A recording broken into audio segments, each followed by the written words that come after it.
Yes, we are live now. Hello friends, this is Imanshi and welcome to Let's Learn. Hopefully आप सभी बढ़िया होंगे, मस्त होंगे, जबरदस्त होंगे. सभी को गुड इवनिंग, नमस्कार, राम राम, सत श्री अकाल, अस्सलाम वालेकुम, whatever you feel connected with.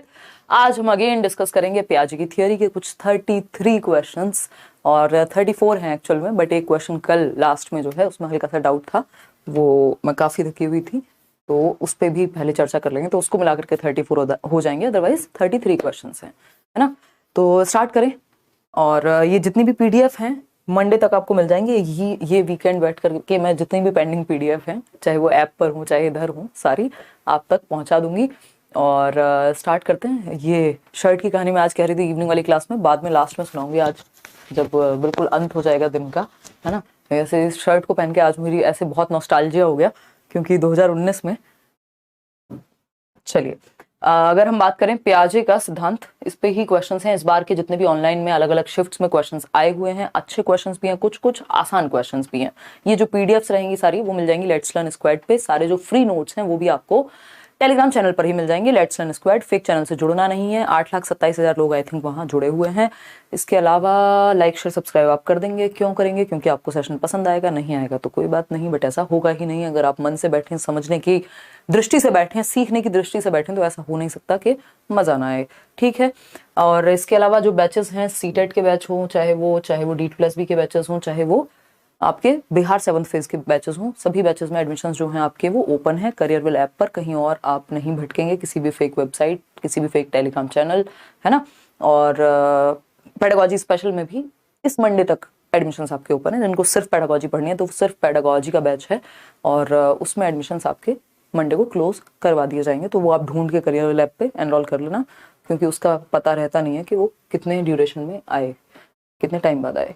Start करते हैं. ये कल 19th क्वेश्चन था, किसी ने कमेंट भी किया था, मैंने देखा था. और ये तब मैंने इसको चेक किया तो मैंने देखा कि इसमें हम फ्लो में निकल गए और ध्यान नहीं दे पाए कि जो इसका सही उत्तर है वो बी ना होकर के डी होगा. ठीक है ना. तो विच of the following is a characteristic of constructivist teacher, यानी रचनावादी. क्योंकि ये सेकंड लास्ट क्वेश्चन था और मेरी एनर्जी ऑलरेडी बहुत डाउन थी, बहुत थकी हुई थी मैं कल. तो हैप्पी बर्थडे कौन कर रहा है? अभी कहाँ से बर्थडे आ गया भाई, बहुत दूर है अभी बर्थडे. ठीक है ना. फी कितनी? 800 रुपये फीस है वो जो पेडागोजी वाला बैच है. उसके अलावा 1500 और 1200 ऐसी फीस है, कोई ज्यादा फीस नहीं होती. सभी टीचर्स मिलते हैं आपको. ठीक है जी, चले आगे बढ़े.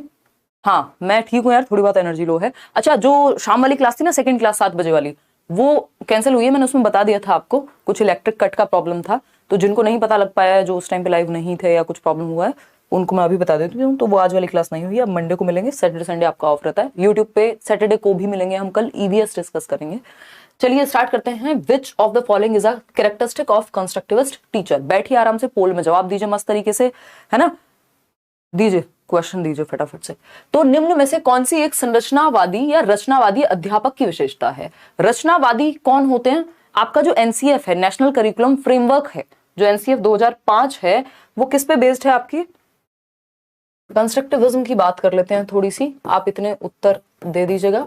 कंस्ट्रक्टिविज्म बोले तो रचनावाद, संरचनावाद भी या सृजनवाद भी कह देते हैं. हिंदी में कई नाम हो सकते हैं, तो आपको कंफ्यूज नहीं होना है. आपने इंग्लिश की तरफ झांक के देख लेना है. आप पहले जवाब दे दीजिए, फिर हम इस पे थोड़ी सी चर्चा करेंगे. ये कब का पेपर है? ये आया हुआ है 24 जनवरी अभी 2023 में, मॉर्निंग की शिफ्ट यानी पेपर 1 में. और ये पेपर अभी सीटेट की वेबसाइट पे अपडेट नहीं हुए हैं, बट ऑफ कोर्स आप लोगों ने मेल में इतने सारे पेपर्स भेजे हुए हैं और इंटरनेट जो है अंतहीन है, तो मेहनत करके ही हमारे पास हैं पेपर्स और हम आप लोग के साथ डिस्कस कर रहे हैं. जल्दी सीटेट भी अपलोड कर देगा. तो अगर हम बात करते हैं which of the following is a characteristic of constructivist teacher, रचनावादी शिक्षक की विशेषताएं कौन सी होंगी?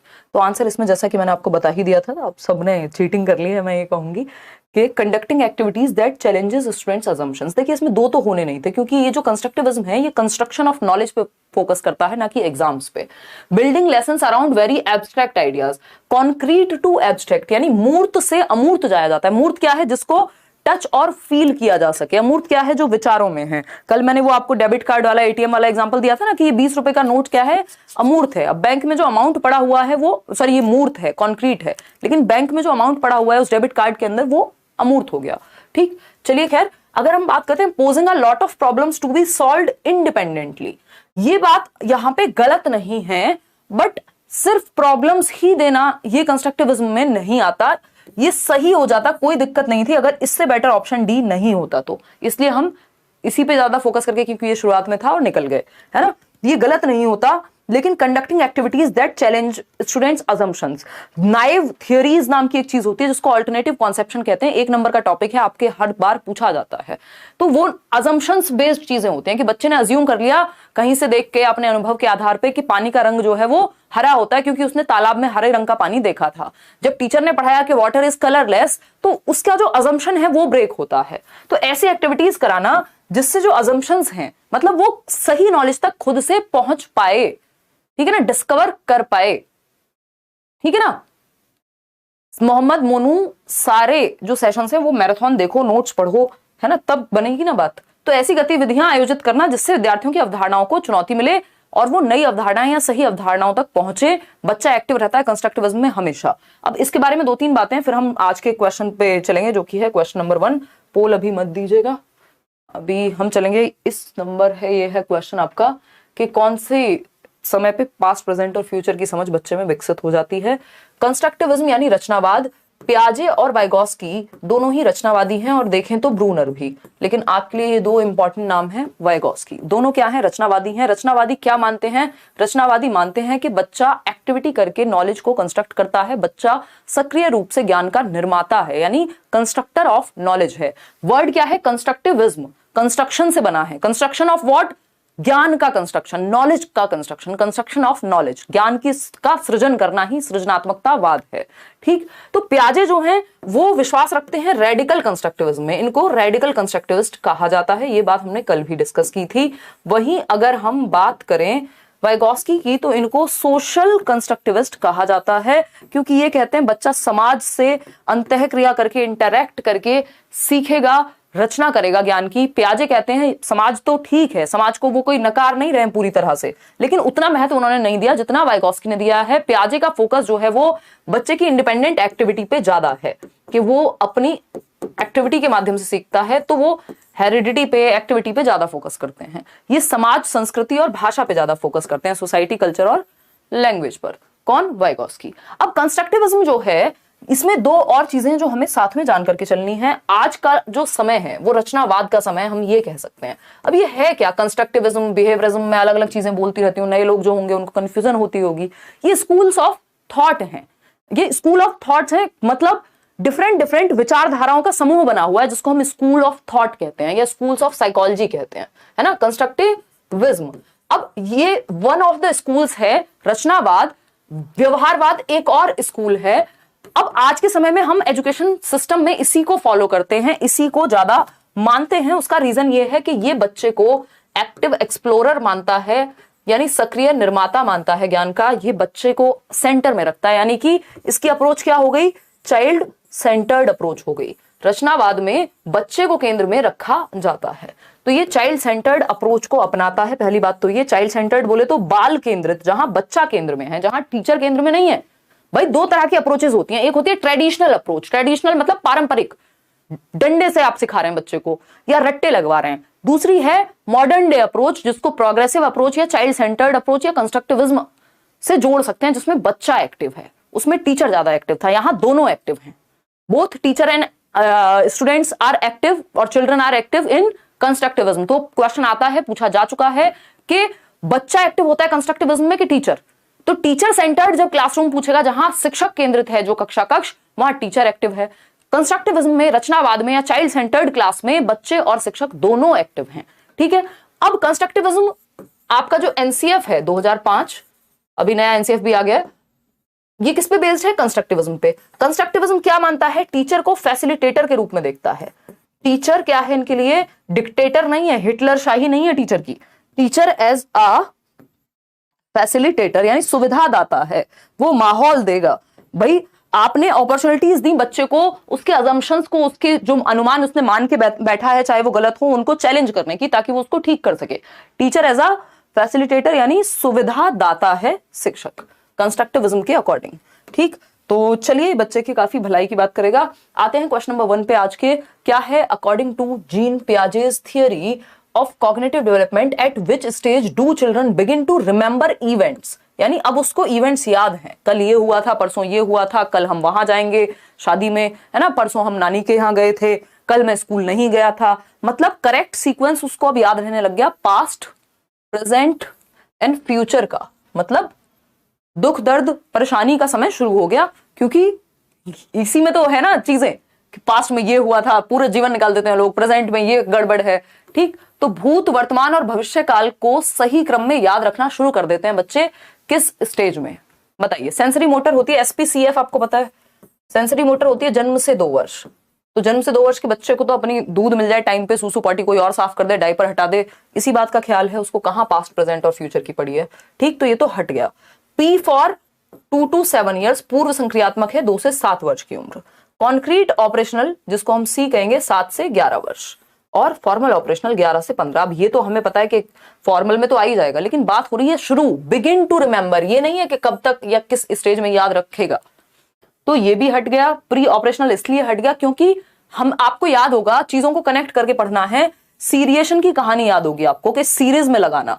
भाई पास्ट, प्रेजेंट और फ्यूचर क्या है? एक सीरीज है, एक क्रम है। तो बच्चा क्रम में लगाना, चाहे वो किसी लेंथ के आधार पे हो, डेज के आधार पे हो, छोटे से बड़ा, बड़े से छोटा, जो क्रम में लगाना है। सीरिएशन कब आता है? CCS से याद करिए, कॉन्क्रीट ऑपरेशनल में, और तभी पास्ट, प्रेजेंट और फ्यूचर का करेक्ट सीक्वेंस उसको सेट होगा दिमाग में। कुछ बच्चे हो सकते हैं जिनको ये पहले आ जाए, अगेन वो प्याजे का क्रिटिसिज्म बन जाएगा, क्योंकि वो उनका अनुभव है, उनको माहौल कैसा मिला है, उनको ट्रेनिंग या एक्सपीरियंस कैसा मिला है। तो उस चक्कर में कई बार ऐसा हो सकता है कि किसी स्टेज से पहले किसी बच्चे में कोई गुण आ जाए, बट जनरली जो माना जाता है प्याजे की स्टेज के अकॉर्डिंग वो कॉन्क्रीट ऑपरेशनल स्टेज है, ठीक है जी। मूर्त संक्रियात्मक अवस्था, अब उसको पता है कि कल क्या था और परसों क्या था। ये 2 फरवरी 2023 मॉर्निंग शिफ्ट का पेपर 1 है। अब आते हैं क्वेश्चन नंबर 2 पर, बहुत लेंथी क्वेश्चन है। आप ये देखेंगे एक शिफ्ट में 4-4 क्वेश्चंस तक प्याजे से आए हुए हैं, अगर कंस्ट्रक्टिविज्म को भी जोड़ दें, क्योंकि कंस्ट्रक्टिविज्म भी क्या है? प्याजे का ही टॉपिक हुआ, प्याजे जुड़े हुए हैं उससे, है ना। ये बर्थडे कौन, किसने कहा है ये बर्थडे है मेरा? कोई बर्थडे नहीं है अभी, है ना, बहुत दूर है अभी बर्थडे, सितंबर। देखिएगा क्वेश्चन नंबर 2, देखिए, a student observes that stick A is larger than stick B। ये हम बहुत पहले से डिस्कस करते आ रहे हैं, जब से इस तरह क्वेश्चन पूछे नहीं जाते थे तब से। 27 जनवरी 2023 पेपर 1 है। एक बच्चा है जो ऑब्जर्व करता है, जो निरीक्षण करता है, जो अवलोकन करता है कि एक स्टिक है, एक छड़ी है, एक लकड़ी है या वॉटेवर, जो स्टिक A इज लॉन्गर, या फिर क्या लिखा है यहाँ पे, लार्जर देन स्टिक B। मतलब हम ये कह सकते हैं कि ये है स्टिक A, ये स्टिक A है, ये स्टिक B है। आपको पता है ये स्टिक B क्या हो गई? छोटी हो गई स्टिक A के सामने, बात सही है।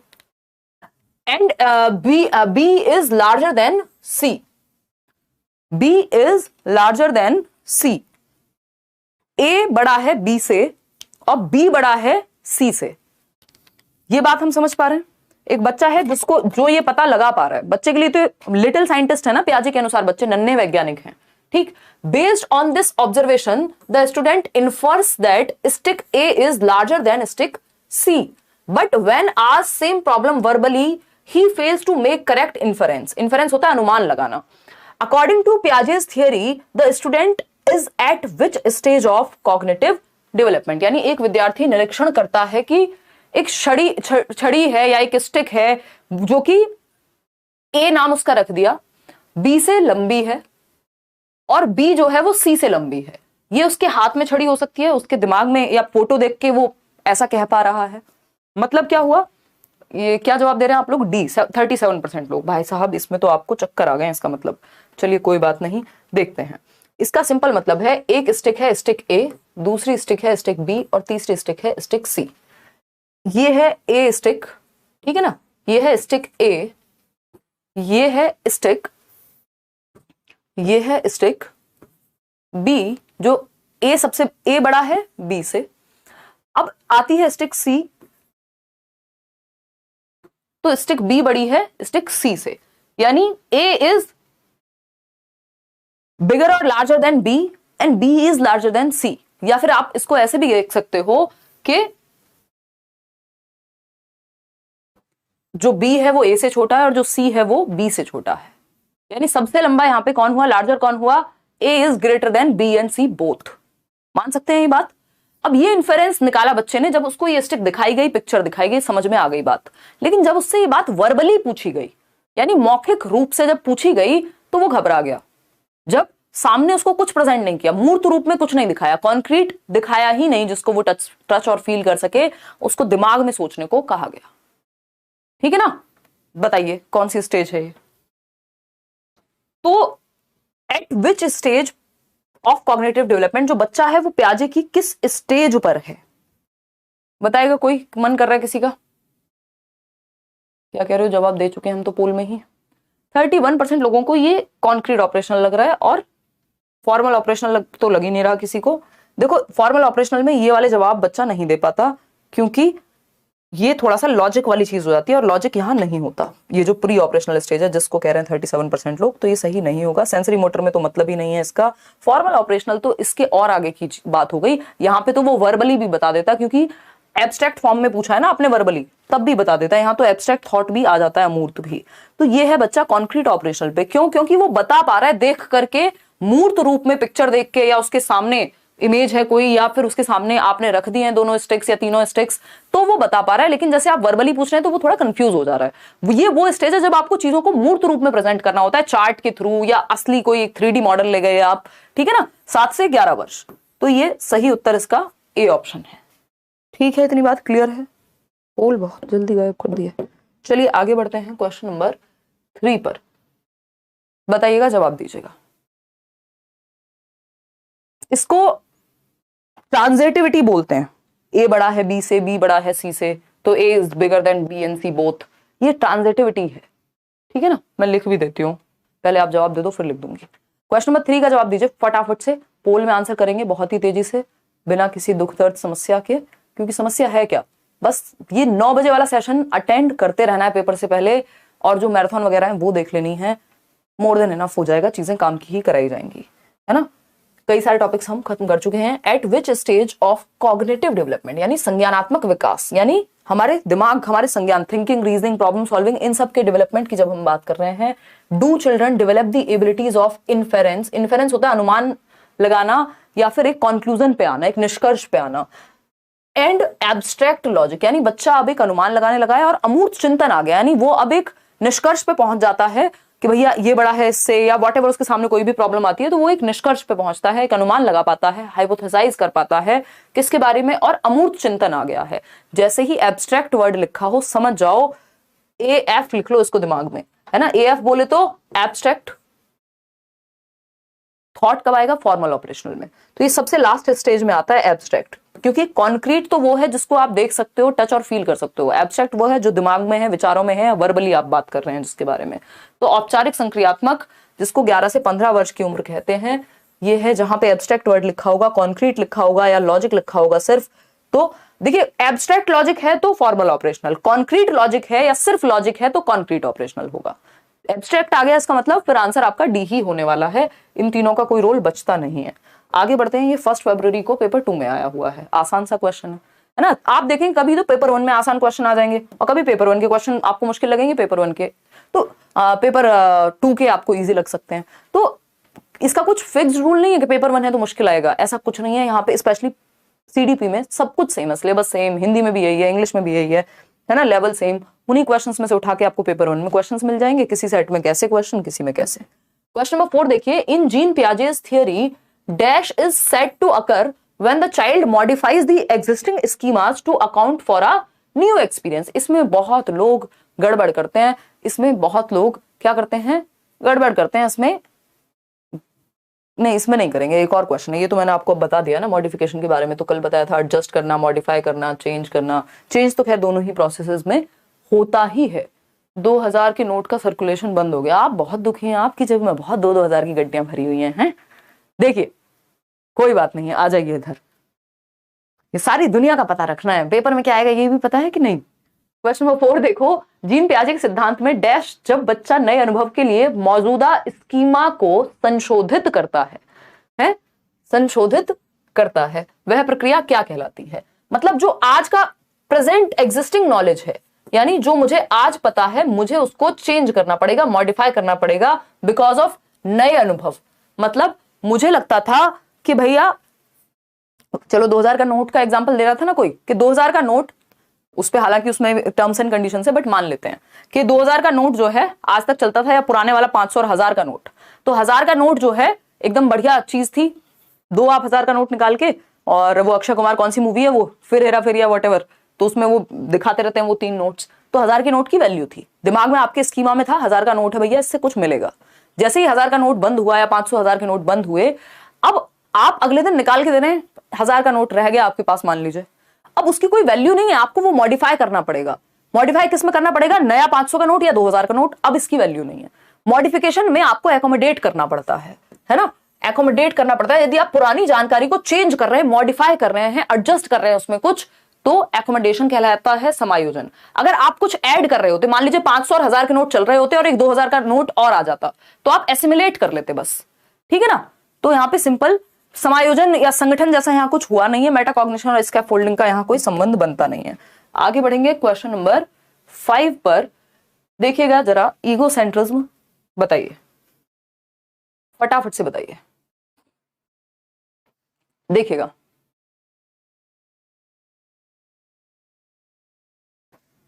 हाँ बिल्कुल सही बात है मनीष, ये कब हुआ? अरे उसमें कुछ कुछ चीजें हैं कि मतलब वो 30 सितंबर तक का टाइम वाइम है, चीजें हैं। कितनी चिंता है लोगों को, हैं बहुत दबे हुए नोट पड़े हुए हैं। देखो एक बार क्वेश्चन नंबर 5, क्वेश्चन नंबर 5 क्या कहता है, 1 फरवरी 2023 पेपर 2 है ये। क्या कहा है, प्याजे की थियरी में, यानी in Jean Piaget's theory, egocentrism refers to, यानी अहम केंद्रता के मायने क्या है प्याजे के सिद्धांत के अनुसार। तो अहम केंद्रता होती कहां है, ईगोसेंट्रिक कब होता है बच्चा, सेल्फ सेंटर्ड जिसको हम बोल रहे हैं, 2 से 7 वर्ष में।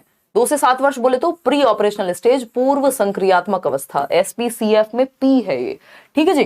तो अगर हम बात करें ईगोसेंट्रिक या ईगोसेंट्रिज्म का मतलब क्या है, ये पूछा है, डी ऑप्शन 54% लोग सही उत्तर दे रहे हैं। पहला ऑप्शन है, अब सही है कि गलत वो देखेंगे, the ability to consider more than one aspect of the situation at a time, ये ईगोसेंट्रिज्म है भैया। ये तो ईगोसेंट्रिज्म का जाना है कि आप एक से ज्यादा पहलू देख पा रहे हैं किसी समस्या के। The tendency to organise thinking process into psychological structures, इसको ऑर्गेनाइजेशन कहते हैं। कल हम पढ़ रहे थे ना अडेप्टेशन, ऑर्गेनाइजेशन, तो ये संगठन कहते हैं कि जब आप अपनी मानसिक संरचनाओं के आधार पर जानकारी को संगठित कर रहे हैं कि ये इस बारे में है, ये इस बारे में है, ये इस बारे में है। सी ऑप्शन है the use of existing schemas to make sense of the world, तो ये तो भाई साहब आप अडेप्ट कर रहे हैं। डी ऑप्शन है the tendency to see the world and the experiences of others from one's own view point, यानी दुनिया को देखने का जो चश्मा है वो आपका अपना है। लोग क्या फील कर रहे हैं आपको फर्क नहीं पड़ता, आप कैसा महसूस करते हैं उस चीज के बारे में वैसा आप सोचते हैं, है ना। तो दूसरों के अनुभवों व सांसारिक दृष्टिकोण को अपनी दृष्टि से देखने की प्रवृत्ति, कि भाई वही जो बात, पिताजी ऑफिस से डांट खा के आए हैं बट बच्चे को चॉकलेट चाहिए थी, आप चॉकलेट क्यों नहीं लेके आए, वो इस बात पे रोएगा, उसको फर्क नहीं पड़ता क्या हो रहा है दुनिया में, है ना। बहुत ही छोटा बच्चा है तो इवन डेथ में भी उसको आइडिया नहीं लगेगा क्या हो रहा है, वो आपको खेलता हुआ मिलेगा, क्योंकि उसका पर्सपेक्टिव वो दूसरे के पर्सपेक्टिव से नहीं देख सकता चीजें। ईगोसेंट्रिक है, सेल्फ सेंटर्ड है, उसको लगता है जो मेरा फेवरेट है वो सबका फेवरेट है, जो मुझे पसंद है वो सबको पसंद है। डोरेमोन बुरा है, आपने कैसे कह दिया, वो वाला कार्टून खराब है। शिनचैन बुरा है, लड़ाई करना शुरू कर देगा, क्यों, क्योंकि उसको शिनचैन पसंद है तो वो एक्सपेक्ट करेगा सबको पसंद होगा। यानी पूरी दुनिया को देखने की नजर उसकी अपनी नजर है, दूसरे के पर्सपेक्टिव से, दूसरे के दृष्टिकोण से नहीं देख पाता। कई लोगों में ये एडोलेसेंट ईगोसेंट्रिज्म भी एक चीज होती है, और कई लोगों में मुझे लगता है ये जीवन भर रह जाता है, थोड़ा बहुत तो हम सभी में होता ही है, ठीक है जी। तो the ability to consider more than one aspect of the situation at a time, ये तो ऑपोजिट है ईगोसेंट्रिज्म का।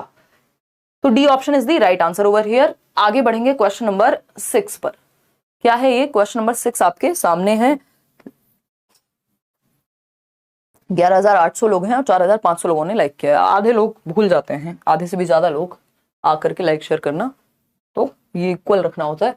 Piaget's theory, in Piaget's theory the process in which children either modify, यानी या तो वो मॉडिफाई करते हैं, यानी या तो वो चेंज करते हैं, बदलाव लाते हैं देयर स्कीमास, अपने स्कीमा में, और make new ones due to direct interaction with the environment is called, यानी या तो नया स्कीमा बनाएंगे। स्कीमा क्या है, पूर्व ज्ञान, जो भी आपके दिमाग में भरा हुआ है वो सब स्कीमा में है, जिसकी वजह से आप चीजें पहचान पा रहे हैं, समझ पा रहे हैं, क्योंकि स्कीमा में लैंग्वेज है आपके, या बाकी चीजें भी होंगी, है ना। क्लियर है।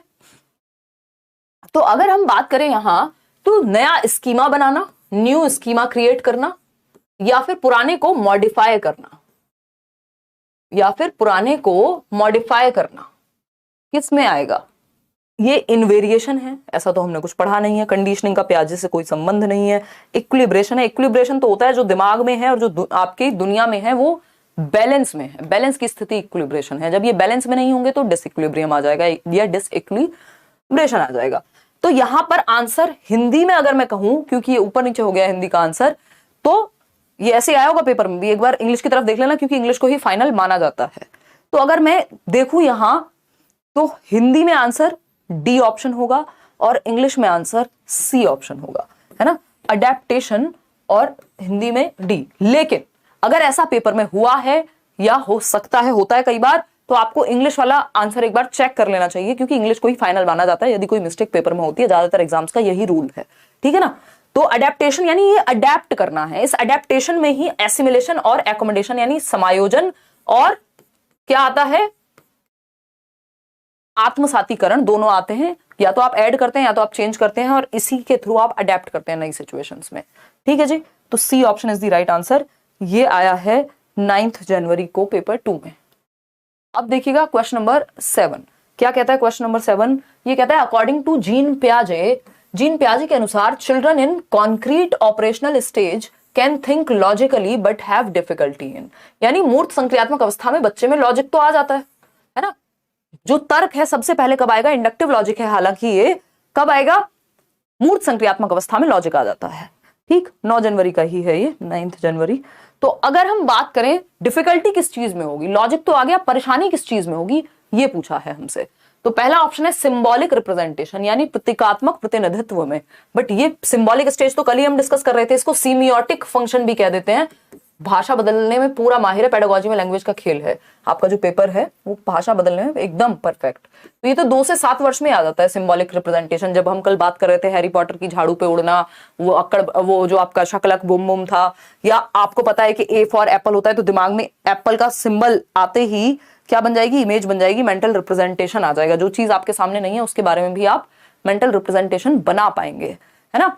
तो ये क्या है बताइए जरा, डिफिकल्टी होती किसमें है ये पूछा है, फटाफट से बता दीजिए। और कोई समस्या हो तो वो भी बता दीजिए। जवाब देखें आपका क्या है। 44% लोग डी ऑप्शन कह रहे हैं, हाइपोथेटिको डिडक्टिव रीजनिंग। वाह वाह वाह वाह वाह वाह, बात तो आपकी सही लग रही है यार हमें, है ना। हाइपोथेटिको डिडक्टिव रीजनिंग, क्योंकि ये देखो हिंदी में गड़बड़ है, या तो हमारे टाइपिस्ट जी ने किया है, जो कि संभावना कमी है, वो तो बड़ा ध्यान रखने वाले व्यक्ति हैं। बट मैं एक बार चेक करूंगी, या तो इन्होंने पेपर में गड़बड़ की होगी, ऐसा हो सकता है पेपर में गड़बड़ हो। हाइपोथेटिको डिडक्टिव रीजनिंग में डिफिकल्टी होती है क्योंकि ये फॉर्मल ऑपरेशनल में आएगी। ये जो हाइपोथेटिको डिडक्टिव रीजनिंग क्या है, आप पहले से हाइपोथेसिस कर पा रहे हैं कि इस चीज का प्रभाव ये होगा, है ना। आप साइंस में, इकोनॉमिक्स में एडवांस थिंकिंग है एक तरह की, ठीक। तो D option is the right answer. ये हाइपोथेटिको डिडक्टिव रीजनिंग बाद में आती है, ये तो पहले आ चुका होता है। ये दोनों अचीव हो जाते हैं, कंजर्वेशन और सीरिएशन। तो डी ऑप्शन ही है जिसमें डिफिकल्टी होगी बच्चे को। क्वेश्चन नंबर 8 देखिएगा। क्वेश्चन नंबर 8 है, पढ़िए और जवाब दीजिए। ये है 27 जनवरी का मॉर्निंग शिफ्ट का पेपर, यानी पेपर 1 है ये। क्या समझे, कुछ नहीं है, समझे कि नहीं बताइए आप। तो अगर हम बात करते हैं यहाँ पे, डी ऑप्शन कह रहे हैं, डी कह रहे हैं, सी कह रहे हैं, डी कह रहे हैं 66% लोग। चलिए समझते हैं कहानी क्या है, समझते हैं कहानी क्या है। अकॉर्डिंग टू जीन पियाजे थियरी ऑफ कॉग्निटिव डेवलपमेंट, भाई इनका जो संज्ञानात्मक विकास का सिद्धांत है, at which stage most children develop concerns about social issues. ये हम एक सेशन में और कर चुके हैं। एक दो क्वेश्चन हैं जो मल्टीपल शिफ्ट्स में रिपीट हुए हैं, ये उनमें से एक है। तो सामाजिक मुद्दों पे और जस्टिस की, न्याय की बात करने लग जाएगा बच्चा। और ये आप कोलबर्ग की थियरी से भी निकाल सकते हैं, वो भी एडोलेसेंस के बाद ही होती है चीज, ये एडोलेसेंस में ही होती है। ये फॉर्मल ऑपरेशनल स्टेज है कि आप सच में ये एब्स्ट्रैक्ट प्रॉब्लम्स जो चल रही हैं समाज में, उस पे हाइपोथेसिस करने लग जाएंगे, जस्टिस की बात करने लग जाएंगे कि भाई ये महिलाओं के साथ गलत हो रहा है, महिला और पुरुष का बराबर होना चाहिए जो इश्यूज हैं, या ऐसे सामाजिक मुद्दे जितने भी चले आ रहे हैं, ये सब किशोरावस्था या फॉर्मल ऑपरेशनल। क्योंकि अब अमूर्त चिंतन आ गया, जो हो रहा है जस्ट उस पर ही नहीं, उसके पीछे भी जाके आप सोच सकते हैं, हाइपोथेटिक और डिडक्टिव रीजनिंग आप कर सकते हैं कि किसका परिणाम क्या होगा। तो ये फॉर्मल ऑपरेशनल थिंकिंग है, फॉर्मल ऑपरेशनल स्टेज है 11 से 14 वर्ष, जिसमें जो सामाजिक मुद्दे हैं और न्यायिक व्यवस्था पे वो सोच पाएगा। क्वेश्चन नंबर 9 देखिए, जवाब दीजिएगा फटाफट से। क्या कहता है क्वेश्चन नंबर 9, देखिए। पियाजे के, ये तो पूरी वही कहानी है पियाजे के, जीन पियाजे के कॉग्निटिव डेवलपमेंट के according, at which stage do children begin to imitate others, यानी अनुसरण या नकल करना किस उम्र में शुरू कर देते हैं, बताइएगा। लड्डू क्वेश्चन है एकदम, बट इसमें भी कंफ्यूज होते नजर आ सकते हैं कई लोग, देखिएगा खूब गलत उत्तर इसमें दे रहे हैं लोग।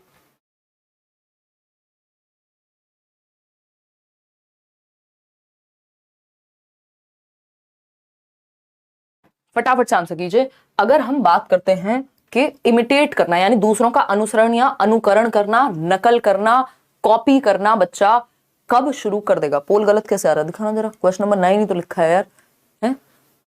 देखिए पोल वाले भैया को दोष देते रहा करो आप लोग, हैं? सेंसरी मोटर यानी जन्म से 2 वर्ष में बच्चा इमिटेट करना शुरू कर देगा, 2 से 7 वर्ष में, 7 से 11 में, या 11 से 14 में, SPCF।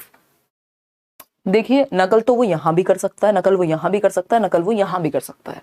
नकल तो आप आज भी कर सकते हैं ना, चाहे 20 साल के हो जाए चाहे 80 साल के हो जाए, नकल करना तो आ गया। लेकिन शुरू कब से हुआ ये पूछा है। बिगिन टू इमिटेट, शुरुआत तो जन्म से 2 वर्ष में ही हो जाती है। संवेदी गामक, इंद्रिय गामक, सेंसरी मोटर, ठीक है। डेफर्ड इमिटेशन पढ़ते हैं हम हर साल, आपको याद होगा वो डेफर्ड इमिटेशन, विलंबित अनुकरण, यानी सिर्फ नकल नहीं बल्कि आपने, बच्चे ने आज माताजी को मेकअप करते हुए देखा, पिताजी को शेव करते हुए देखा, आज नहीं आप 2 दिन बाद घर में आए, बच्चा पूरा पुता हुआ है, मेकअप उसने जो आपका आईलाइनर है वो लगाया है लिप्स पे, और जो लिपस्टिक है वो लगा ली है आंखों पे। तो ये क्या है? Deferred imitation. उसने जो देखा था वो बाद में भी उसको विलंबित रूप में याद रख पाया और वो रिपीट कर दिया उसने। तो इमिटेशन की शुरुआत सेंसरी मोटर स्टेज से ही हो जाती है ना। और ये रहता प्री ऑपरेशनल में भी जीवन भर रहेगा। तो शुरुआत कहां से हो रही है? सेंसरी मोटर से हो रही है। तो इसमें 53% लोग गलत उत्तर दे रहे हैं। इसका जो सही उत्तर है वो है सेंसरी मोटर। क्लियर है बात? 30 जनवरी को आया हुआ क्वेश्चन। आगे बढ़ते हैं, क्वेश्चन नंबर 10 देखिएगा एक बार। क्वेश्चन नंबर 10 देखिएगा। देखिए हर एक स्टेज की ना अपनी एक विशेषता है। इमिटेशन की बात करेगा, ऑब्जेक्ट परमानेंस की बात करेगा, तो ये एक स्टेज है। अगर बात करेगा किसकी? सिंबॉलिक थॉट की, वो दूसरी स्टेज है प्री ऑपरेशनल, है ना। सीरिएशन की बात करेगा वो तीसरी स्टेज है। एब्स्ट्रैक्ट थिंकिंग की बात करेगा वो, हाँ पोल में वोट करने में मजा आता है, हाँ वो मजे के साथ साथ थोड़ा सा सीरियसली भी करना है ताकि सच में आपको फीडबैक मिल सके कि आपके सामने जब ऑनलाइन में पेपर आएगा तो आप सही उत्तर पढ़ के फटाफट से मार्क कर पाएंगे, समय बचा करके। उसकी प्रैक्टिस है ये, ठीक है जी।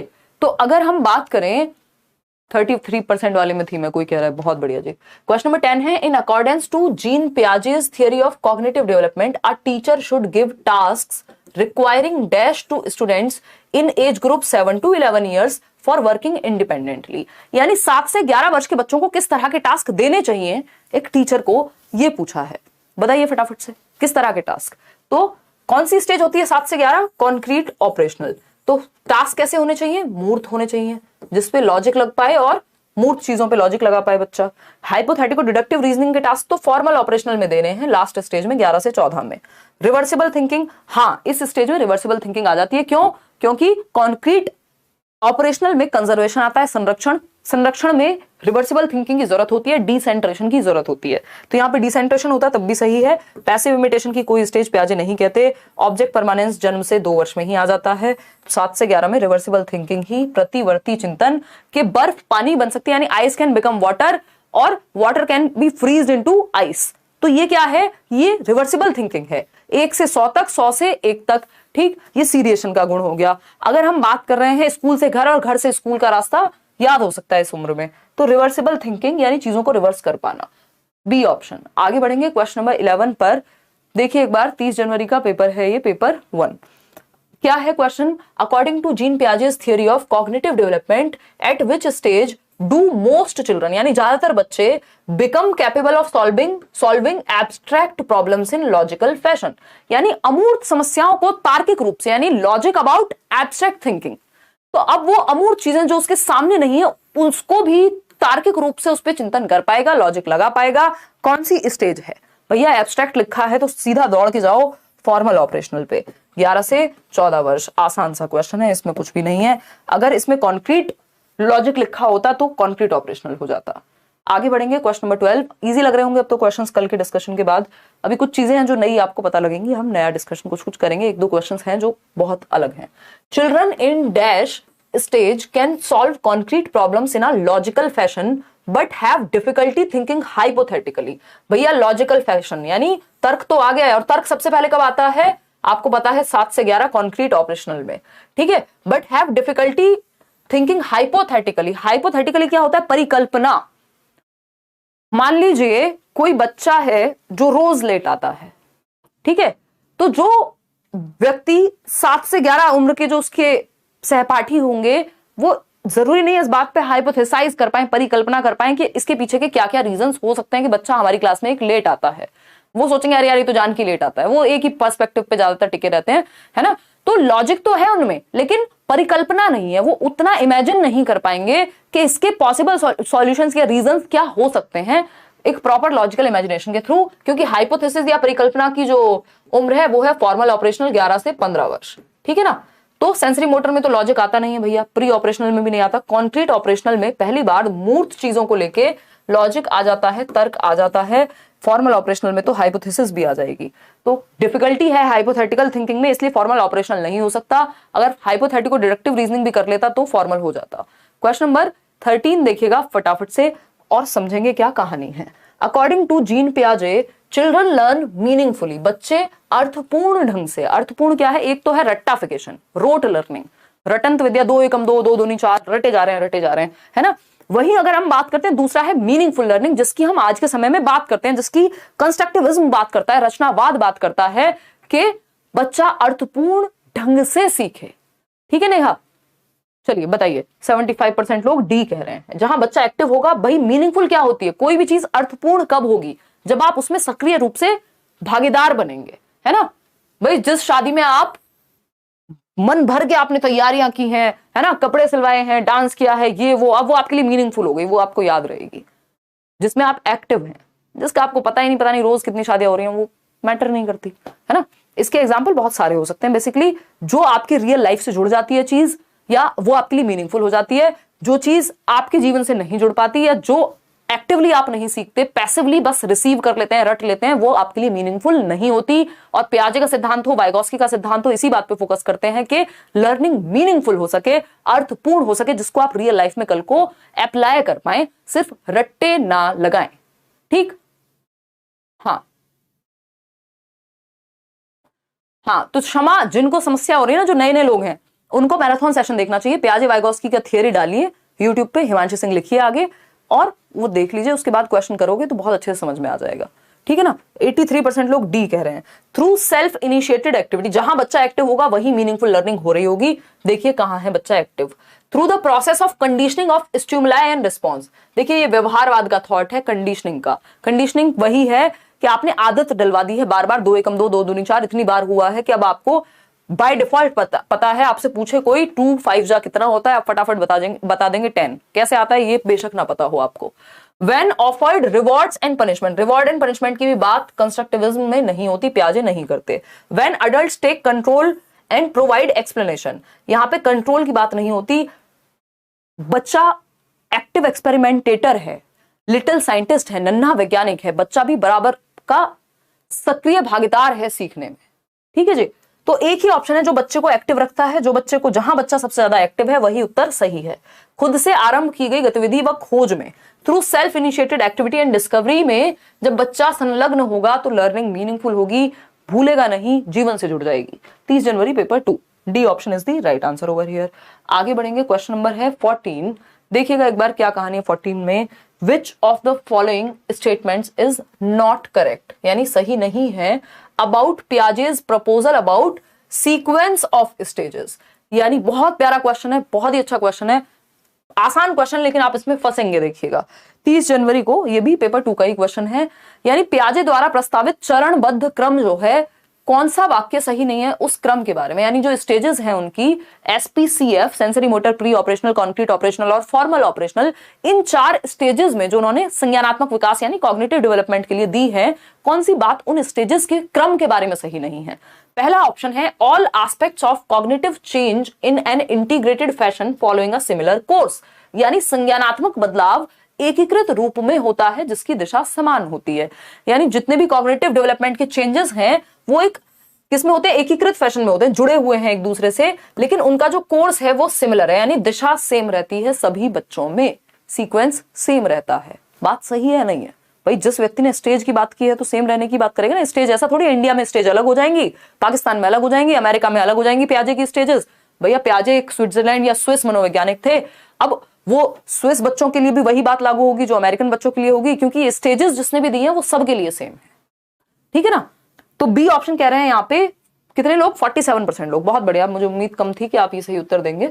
स्टेजेस कैन बी स्किप्ड, यानी गलत क्या है ये पूछा है कि स्टेजेस को स्किप किया जा सकता है, यानी आप सेंसरी मोटर से छलांग लगा करके फॉर्मल ऑपरेशनल पे पहुंच सकते हैं, बीच में प्री ऑपरेशनल कॉन्क्रीट ऑपरेशनल को जंप कर दिया आपने, जैसे कक्षा 1 से डायरेक्ट 5 में पहुंच गए हो, ऐसा संभव यहां नहीं है। स्टेजेस फिक्स्ड हैं, सभी कल्चर के लिए फिक्स्ड हैं। ये बात यहां गलत हो गई और हमसे यही पूछा था क्या गलत है। जो गलत है वही सही है क्योंकि पूछा ही गलत था। तो एक चरण को लांघकर दूसरे चरण पर आगे बढ़ा जा सकता है, ये बात एकदम गलत है पियाजे की स्टेजेस के बारे में। Stages occur in a fixed order, बिल्कुल सही बात है, एक सीक्वेंस में होती है। एसपीसीएफ को ऐसा थोड़ी कर दोगे कल को कि एसपीसीएफ को आप कर दो एफसीपीएस, पॉसिबल नहीं है ना उल्टा करना। एक सीक्वेंस है, एक उम्र है, जन्म से 2 वर्ष, फिर 2 से 7 वर्ष, 7 से 11, 11 से 14, ऐसा नहीं कर सकते कि उल्टा शुरू हो जाए, फिक्स्ड है ऑर्डर। स्टेजेस आर यूनिवर्सल, यानी सार्वभौमिक है, पूरी दुनिया में एक ही जैसी रहेंगी, बिल्कुल स्विट्जरलैंड में भी वैसी रहेंगी जैसी अमेरिका में रहेंगी, जैसी भारत में रहेंगी। They are assumed to characterise children everywhere, यानी सभी बच्चों के गुण दर्शाती हैं, चाहे वो कहीं के भी बच्चे हों, उनके दिमाग का विकास इसी तरह से होगा जिस तरह से पियाजे ने अपनी स्टेजेस दी हैं। एक स्टेज का बच्चा, दुनिया का कोई भी बच्चा हो उस उम्र में वैसे ही बिहेव करेगा। तो B option is the right answer कि स्टेज स्किप की जा सकती है। देखिए जिसने भी, जो भी स्टेज थियरिस्ट है वो मानेगा एक तो कि डेवलपमेंट डिसकंटिन्यूअस है क्योंकि उसने स्टेज में तोड़ दिया, तो वो डिसकंटिन्यूटी बन गई डेवलपमेंट की। दूसरी बात वो एक और मानेगा कि स्टेजेस कभी भी स्किप नहीं होती। वो क्या हो सकता है, वो है हेट्रोजेनस एंड होमोजेनस, बताऊंगी अभी, डोंट वरी, अभी आगे आएंगी चीजें बहुत सारी, सब क्लियर हो जाएगा, डोंट वरी। अगर हम बात करते हैं, आज नहीं मतलब आगे आने वाले सेशंस में, अगर हम बात करते हैं किसकी, हम डिस्कस कर रहे थे कि जो भी व्यक्ति स्टेजेस की बात करेगा उसकी स्टेज ऐसी नहीं होती कि दुनिया के किसी दूसरे कोने में जाके स्टेज बदल जाएंगी, ऐसा नहीं है।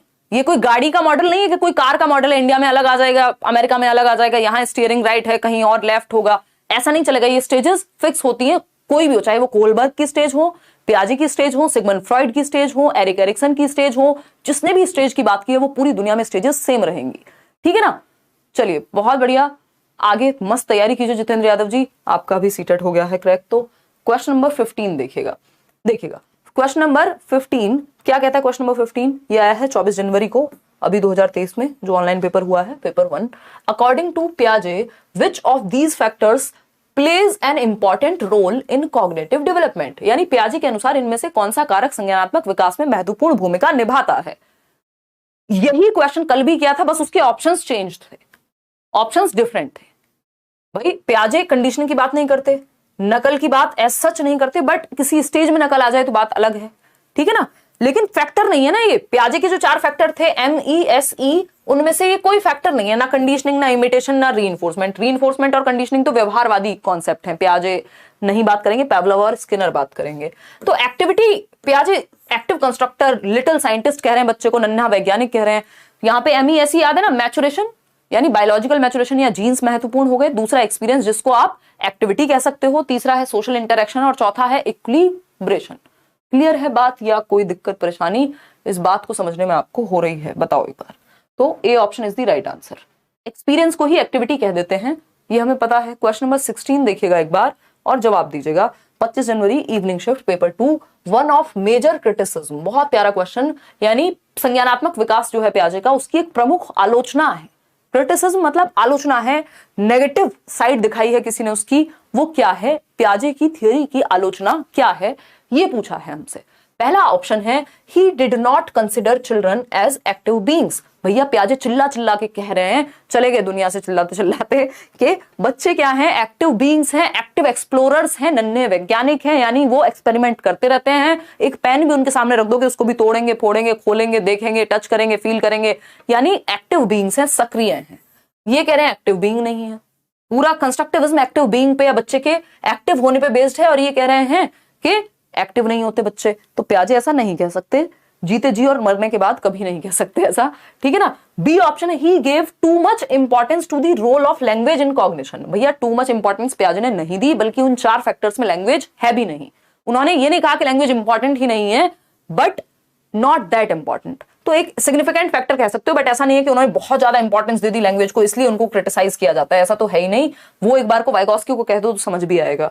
He did not take into account the influence of culture and society. उन्होंने समाज और संस्कृति के प्रभाव को ध्यान में नहीं रखा। अब आप कहेंगे भैया वो जो 4 फैक्टर है उसमें तो सोशल इंटरेक्शन आता है।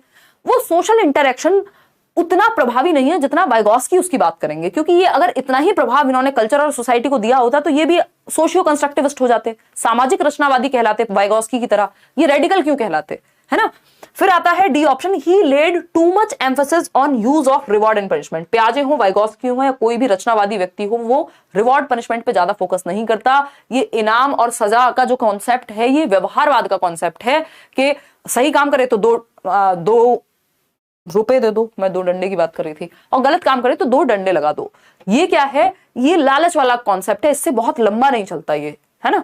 जब तक आपको टॉफी मिलेगी तब तक आप काम करेंगे, जिस दिन नहीं मिलेगी फिर आप नहीं काम करेंगे, एक टाइम के बाद टॉफी में मजा आना बंद हो जाएगा। तो ये पनिशमेंट और रिवॉर्ड का कॉन्सेप्ट व्यवहारवादी लोग देते हैं। व्यवहारवाद आपके सेशन में या आपके सीटेट के सिलेबस में नहीं है एज सच, बट आपको ये इतना पता होना चाहिए कि रिवॉर्ड पनिशमेंट बहुत अच्छा तरीका नहीं है बच्चे से डील करने का, बच्चे को एक्टिव रखना बेस्ट तरीका है। तो उन्होंने समाज और संस्कृति के प्रभाव को ध्यान में नहीं रखा, यही उनका क्रिटिसिज्म है ना। अब ये मत कह देना यार ये भी तो गलत है, बट ये पियाजे के बारे में तो नहीं है। उन्होंने तो पूछा क्रिटिसिज्म, आलोचना बताओ पियाजे की, और ये कह रहे हैं रिवॉर्ड पनिशमेंट। तो भैया ये तो पियाजे से रिलेटेड ही नहीं है, ये सही उत्तर कैसे हो सकता है। नहीं तो कई लोगों के दिमाग में ये भी आ सकता है। 25 जनवरी को ये पेपर में आया आपके, मतलब क्या हुआ, समाज और संस्कृति की बहुत ज्यादा बात नहीं की, बच्चे की एक्टिविटी क्या है समाज और संस्कृति में उस पर फिर भी इन्होंने कह दिया कि सोशली समाज में वो इंटरेक्ट कर रहा है, वो अपनी समझ का निर्माण करेगा लोगों के साथ इंटरेक्ट करके। वहीं वाइगोस्की कह रहे हैं वो दूसरों से बहुत कुछ सीखेगा, अपने दिमाग में भरेगा और अपनी एक समझ बनाएगा। तो पियाजे ने सोसाइटी और कल्चर पे उतना ध्यान नहीं दिया, ये इनकी एक आलोचना है, ठीक। तो C option is the right answer, जबकि हम बहुत सारी चीजें समाज और संस्कृति से सीखते हैं।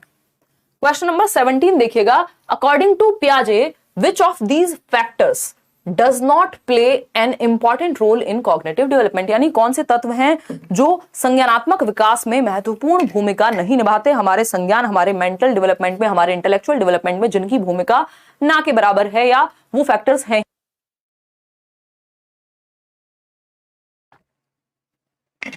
फटाफट से जवाब दीजिए, कल हम ईवीएस करेंगे होपफुली शाम को 9 बजे, है ना। फिर डिफरेंट सब्जेक्ट्स को वीक में 1 या 2 दिन, किस दिन इंग्लिश पेडागोजी, किस दिन ईवीएस, किस दिन मैथ्स पेडागोजी। चलिए समझते हैं। अकॉर्डिंग टू पियाजे which of these factors does not play. 4 factor हैं, पता है आपको, MESE, ठीक। बायोलॉजिकल मैचुरेशन, यही है वो M, जिसको मैचुरेशन या इसको जेनेटिक्स भी लिख सकता है इसको, क्योंकि पियाजे क्या है, जेनेटिक एपिस्टेमोलॉजिस्ट भी हैं। मतलब आपकी हेरिडिटी से ज्ञान का निर्माण कैसे होता है, ये भी पियाजे ने इस पे बहुत काम किया है। यानी वो हेरिडिटी को महत्वपूर्ण मानते हैं। आप उसको बायोलॉजिकल मैचुरेशन लिख दो, जैविक परिपक्वता लिख दो, आनुवांशिकता लिख दो, आप उसको जीन्स लिख दो, बात बराबर ही है। ये मैचुरेशन का मतलब, क्योंकि मैचुरेशन क्या होती है, हाईली रिलेटेड टू हेरिडिटी, आपकी हेरिडिटी से जुड़ी हुई होती है, और girls mature faster than boys, ठीक है जी। चलिए खैर, लैंग्वेज इन 4 ऑप्शंस में नहीं है या 4 फैक्टर्स में से नहीं है, तो इसको मार्क कर लेते हैं।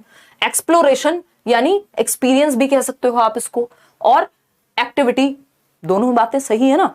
तो हम ये कहेंगे भैया भाषा का यहां महत्व उतना नहीं है, या इन 4 फैक्टर्स में नहीं आता। तो C option is the right answer. 56% लोग सही उत्तर दे पा रहे हैं। भाई जहां बच्चा एक्टिव है वो तो उन्होंने इंपॉर्टेंट माना ही है ना उसको। क्वेश्चन नंबर 18 देखिएगा। अब उस एक्सप्लोरेशन में अडेप्टेशन, इक्विलिब्रेशन कहीं से भी उठा सकता है वो। क्वेश्चन नंबर 18 देखिए, अकॉर्डिंग टू जीन पियाजे theory of cognitive development most children become capable to think logically, यानी तर्क तो आ गया, अबाउट कॉन्क्रीट प्रॉब्लम्स, तर्क आ गया वो भी मूर्त चीजों के बारे में। तो पहली बात तो लॉजिक सबसे पहले कहां आता है, और जब लॉजिक आता है सबसे पहले तो मूर्त चीजों के बारे में ही आता है। अमूर्त के तरफ तो हम बाद में जाते हैं। मूर्त से अमूर्त का सिद्धांत होता है पढ़ाने में, यानी कॉन्क्रीट टू एब्स्ट्रैक्ट जाते हैं आप। पहले आप चार्ट्स के थ्रू बच्चे को कोई पिक्चर्स दिखा करके, एक्टिविटी करा के, जो चीजें मूर्त हैं जिनको वो देख सकता है, टच कर सकता है, फील कर सकता है, उसके थ्रू पढ़ाते हैं, है ना। आप कविताएं भी रिसाइट करते हैं तो पोएम भी आप पूरे एक्शंस कर करके रिसाइट करते हैं। क्यों? क्योंकि ये मूर्त है, उसको समझ पाएगा अच्छा मछली जल की रानी है, तो वो मछली का आपने उसको मूर्त चित्रण दे दिया जो दिमाग में वो आसानी से जोड़ पाएगा उस चीज को। लेकिन अभी हम इतनी बड़ी बड़ी बातें कर दे रहे हैं, कोई आपको एक्शन करके नहीं दिखाया जा रहा। मतलब अब हम अमूर्त की तरफ चले गए, तो मूर्त से अमूर्त जाया जाता है, कॉन्क्रीट टू एब्स्ट्रैक्ट जाया जाएगा। यानी मैं लिख भी देती हूं ये बात कहीं, एक मिनट रुक जाओ। इसको ट्रांजिटिविटी कहते हैं भाई, है ना, इंग्लिश में ही याद रख लेना, हिंदी में बहुत अजीब सा नाम है इसका, ट्रांजिटिविटी। जिसको याद आ रहा हो हिंदी का नाम वो नीचे लिख लीजिएगा। दूसरी बात हम अभी क्या कर रहे थे, हम कर रहे थे कि ये सिंपल फंडा है, नोट डाल के कहीं लिख लेना। पढ़ाते कभी भी कैसे हैं, कॉन्क्रीट टू एब्स्ट्रैक्ट ही जाता है। हमारा जो ह्यूमन ब्रेन है, जो डेवलपमेंट है उसका, चाहे वो प्याजे हो या कोई भी हो, है ना, कॉन्क्रीट टू एब्स्ट्रैक्ट यानी मूर्त से अमूर्त की ओर। मूर्त वो जिसको हम टच फील कर सकें, देख सकें, है ना, मूर्त से अमूर्त की ओर। दूसरी भाषा में हम इसको कह सकते हैं सिंपल टू कॉम्प्लेक्स। इसको हम दूसरी भाषा में क्या कह सकते हैं, सरल से जटिल की ओर। जो चीज हमारे सामने है वो हमारे लिए सरल होती है, जो सामने नहीं है वो जटिल होगी। सिंपल टू कॉम्प्लेक्स, ये सिद्धांत हैं पढ़ाने के, टीचिंग के कुछ मैक्सिम्स हैं, ये फॉर्मूलाज हैं। अगर मैं कहूं तो आपको बच्चे को इसी की तरफ ले जाना होता है, सरल से जटिल की ओर, है ना, जटिल की ओर, या जनरल टू स्पेसिफिक भी कह सकते हैं, सामान्य से विशिष्ट की ओर। पहले सामान्य चीजें बाद में विशिष्ट। ठीक है इतनी बात। चलिए खैर आगे बढ़ते हैं। एक छोटी सी बात मुझे आपको कहीं तो बतानी थी, हाँ ये ट्रांजिटिविटी वाला ही था। ये आपको मिल जाएगा इसी पीडीएफ में लगा हुआ, मंडे तक आपको सारी पीडीएफ मिल जाएंगी जो भी पेंडिंग है। तो लॉजिक सबसे पहले, वो भी कॉन्क्रीट चीजों के बारे में, कॉन्क्रीट ऑपरेशनल स्टेज में आता है। ये तो आज के सेशन में हम बार बार डिस्कस कर चुके हैं और ये पूछा भी कई तरीके से है, बस लैंग्वेज चेंज की है, सेम क्वेश्चन। 80% लोग सही जवाब आप इसका दे पा रहे हैं, बहुत ही खुशी की बात है। क्वेश्चन नंबर 19, क्वेश्चन नंबर 19 क्या है देखते हैं फटाफट से। कहता है अकॉर्डिंग टू जीन पियाजे the combining, arranging, recombining and rearranging of behaviors and thoughts into coherent systems is called। आपने घबराना नहीं है इस तरह की लैंग्वेज देख करके। देखिएगा, जीन पियाजे के अनुसार व्यवहारों और विचारों को संयोजन यानी ऑर्गेनाइज कर रहे हैं आप। कंबाइन करने का मतलब क्या होता है, ऑर्गेनाइज करना, संगठन करना, उनका व्यवस्थीकरण, रिकंबाइनिंग, फिर से व्यवस्थीकरण कर रहे हैं। एक बार में नहीं हुआ, पहले जो आपने सोचा था, एक सोच बनाई थी, उसको फिर से चेंज कर रहे हैं, कह रहे यार ये इंसान ऐसा नहीं है, ऐसा है, अब चेंज कर दिया आपने, ऑर्गेनाइज कर रहे हैं, जोड़ के एक समझ बना रहे हैं अपनी। ये सब कहां आता है, ये डिसइक्विलिब्रियम है, कॉन्सेप्चुलाइजेशन है, ऑर्गेनाइजेशन है, मिसकॉन्सेप्शन है, बताइए। ऑर्गेनाइजेशन है। कल हमने डिस्कस किया था ना कि पियाजे कह रहे हैं कि हम कैसे समझ बना पा रहे हैं या कैसे वो पूरी थियोरी चलती है। उसमें एक तरफ है एडेप्टेशन की प्रोसेस जिसमें एसिमिलेशन, एकोमोडेशन आता है, डिसइक्विलिब्रियम, इक्विलिब्रेशन आता है, और दूसरी तरफ है ऑर्गेनाइजेशन, कैसे हम ब्रेन में संगठित करते हैं सारी जानकारी को, सूचनाओं को, जो भी हमारे दिमाग में। अगर वो संगठित नहीं होगा पागल हो जाएंगे हम, इतनी इंफॉर्मेशन है। ठीक, तो पागल मतलब मैनेज नहीं कर पाएंगे, है ना, वो लिटरली पागल वाला पागल नहीं, वो शब्द हम इस्तेमाल करते ही नहीं है। क्वेश्चन नंबर 20 देखिए, अगर हम बात करते हैं क्वेश्चन नंबर 20 की, तो देखिए, इन अकॉर्डेंस विद जीन पियाजे यानी पियाजे के अनुसार theory of cognitive development at what stage can children mentally do reverse thinking, यानी प्रतिवर्ती सोच बर्फ पानी बन सकता है, यानी ice can become water and water can become ice too, है ना। वो जो आपने देखा होगा ना, बच्चे स्पेशली बचपन में किया भी होगा, जब आप वो रोटी बनाते हैं, वो गोल गोल आटे से लेके तैयार करते हैं, तो रोटी बना करके फिर से उस गोल आटे को या उस बॉल को आप क्या कर सकते हैं, चेंज कर सकते हैं उसकी शेप और साइज, मतलब रिवर्स कर सकते हैं, है ना। घर से स्कूल, स्कूल से घर का रास्ता अब आपको याद रहता है, ये कौन सी स्टेज है। सेंसरी मोटर में तो ये संभव नहीं है, प्री ऑपरेशनल की भी ये नहीं है। क्या है ये आपका रिवर्सिबिलिटी है, सीसीएस से याद रखिए, कंजर्वेशन, क्लासिफिकेशन और सीरिएशन। कंजर्वेशन में ही आता है रिवर्स करना, रिवर्सिबिलिटी का गुण और डिसेंट्रेशन का गुण। ठीक है जी। फॉर्मल ऑपरेशनल तो बहुत आगे की स्टेज हो जाएगी, जब उससे पहले ही आ जाएगा तो हम फॉर्मल क्यों लगाएंगे। ठीक, आगे बढ़े नेक्स्ट क्वेश्चन की तरफ। ये 11 जनवरी मॉर्निंग शिफ्ट का क्वेश्चन है। क्वेश्चन नंबर 21 देखिए फटाफट से, इतनी प्रैक्टिस हो जाएगी ना क्वेश्चंस की, आप फिर घबराएंगे नहीं, है ना। अकॉर्डिंग टू जीन पियाजे, जब मिक्स्ड सेट भी, किसी किसी दिन हम एक काम करेंगे, टॉपिक्स के साथ साथ एक हफ्ते में एक मिक्स्ड सेट भी लगाएंगे जिसमें हम सभी तरह के क्वेश्चंस कर लेंगे। अकॉर्डिंग टू जीन पियाजे the process of continually fitting, इसमें आप लोग बहुत कंफ्यूज होते हैं, बहुत कंफ्यूज होते हैं। अकॉर्डिंग टू जीन पियाजे the process of continually fitting the experiences into our existing schemas, word पे फोकस कीजिएगा। फिट कर रहे हैं आप अनुभवों को एग्जिस्टिंग स्कीमाज में, यानी स्कीमा पहले से बना हुआ है। स्कीमा क्या है? पहले से है, एक प्रीवियस नॉलेज एग्जिस्ट करती है, पीके जिसको आप कह देते हैं, ठीक है। अब इसमें आप कुछ फिट कर रहे हैं, आपको कुछ नया पता चला, आज से 2000 के नोट बंद, फिट कर दिया, कुछ और फिट कर दिया, कुछ और फिट कर दिया, ब्रेकअप हो गया, फिट कर दिया, आज प्याजी के बारे में कुछ नया सीखा, फिट कर दिया, ठीक। ये क्या है? अब सीटेट में अपियरिंग वाले भी डे 1 से भी आप अप्लाई कर सकते हैं, आपका सीटेट लाइफ टाइम वैलिड है। क्या कर दिया? सीटेट वाले स्कीमा में ऐड कर दिया, है ना, फिट कर दिया आपने। क्या है ये? बिल्कुल सही आप जवाब दे रहे हैं 47% लोग, बहुत बढ़िया, आइडिया आपको मिल गया है। जीन प्याजी के अनुसार हमारे मौजूदा स्कीमा में, जो एग्जिस्टिंग स्कीमा है, उसमें अनुभवों को लगातार सम्मिलित करना, हिंदी में इजी है ये, सम्मिलित करना, ऐड करना, करने की प्रक्रिया को क्या कहेंगे? समावेशन कहेंगे या आत्मसातीकरण कहेंगे। क्यों? क्योंकि आप ऐड ही तो कर रहे हैं।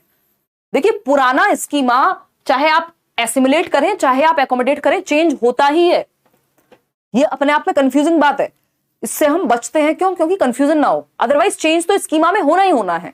चाहे कोई नई इंफॉर्मेशन आए, चाहे हम पुराने को चेंज करें, चेंज तो हुआ ही ना आपके स्कीमा में, आपके ब्रेन की जो भी इंफॉर्मेशन है पूरे सिस्टम में, सॉफ्टवेयर में, है ना। तो अगर हम बात करें, फिट कर रहे हैं आप कोई नया एक्सपीरियंस, किसमें? एग्जिस्टिंग स्कीमा में। समझ पा रहे हैं? तो आपको खाना आता था, अब आप चम्मच और कांटे से खाना सीख रहे हैं, ऐड ही तो कर रहे हैं खाने के तरीके को, ठीक है। तो आप एसिमुलेट कर रहे हैं, ठीक। जब आप पुराने में मॉडिफिकेशन करेंगे, एडजस्टमेंट करेंगे, तब वो एकोमोडेशन है कि आपको नई जानकारी की वजह से पुराने को क्या करना पड़ा? मॉडिफाई करना पड़ा, तभी आप चीजों को ठीक कर पाएंगे, बैलेंस में ला पाएंगे। सिर्फ आप फिट कर ले रहे हैं तो वो एसिमुलेशन है, जब ऐड कर लिया, जब चेंज किया, मॉडिफाई किया, एडजस्ट किया, मैनिपुलेट किया, तब वो एकोमोडेशन है। कैटेगराइजेशन और यहाँ पे कॉन्सेप्चुलाइजेशन का कोई यहाँ जगह है ही नहीं। तो समावेशन is the right thing over here. Question number 22 देखिए फटाफट से, क्या कहता है? Advocates of constructivism give importance to, यानी रचनावाद के जो समर्थक हैं वो किस चीज को महत्व देते हैं? 11 जनवरी 2023 को पेपर 1 में पूछा है, चाइल्ड सेंटर्ड करिकुलम को। इसका जवाब मैं आपको बता चुकी हूँ इनिशियली, शुरुआत में ही। अगर आप ठीक से समझ लेते हैं, जब कॉन्सेप्ट्स पे हम चर्चा कर रहे होते हैं, तो आपके बहुत सारे क्वेश्चंस ठीक हो जाएंगे आगे, चाहे वो नए हो चाहे वो पुराने हो। ठीक है जी, क्लियर है बात? कोई दिक्कत परेशानी, दर्द, समस्या यहां तक हो तो आप बता सकते हैं बोलते बोलते। देखिए, आज आंसर सही नहीं जा रहे हैं मैम। वाई? स्माइली कल वाला सेशन अटेंड किया था कि नहीं? ये स्माइल करते रह गए थे घर पे, क्योंकि प्याजे हैं ये, प्याजे चचा जो हैं दिमाग घुमा देते हैं। यहाँ पे इस थियोरी को समझने के लिए मल्टीपल टाइम्स रिवीजन भी चाहिए, प्रैक्टिस भी चाहिए, क्या कहा जा रहा है उस लैंग्वेज के साथ भी खेलना पड़ेगा, है ना। तो रचनावाद का समर्थन करने वाले किसे महत्व देते हैं? चाइल्ड सेंटर्ड करिकुलम को, यानी आपकी बाल केंद्रित पाठ्यचर्या को।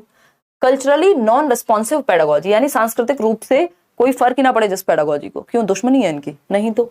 ओवरलुकिंग द इंडिविजुअल डिफरेंसेस, भैया इंडिविजुअल डिफरेंसेस को ध्यान में रखते हैं। कन्वर्जेंट वेज ऑफ थिंकिंग, नहीं डाइवर्जेंट, क्योंकि बच्चे को एक्सपेरिमेंट की तरफ लेके जा रहे हैं।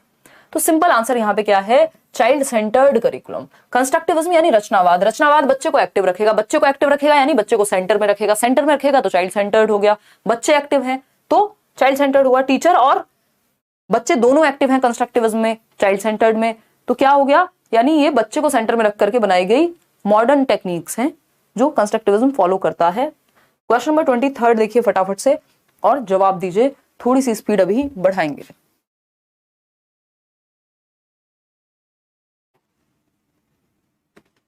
बताइए।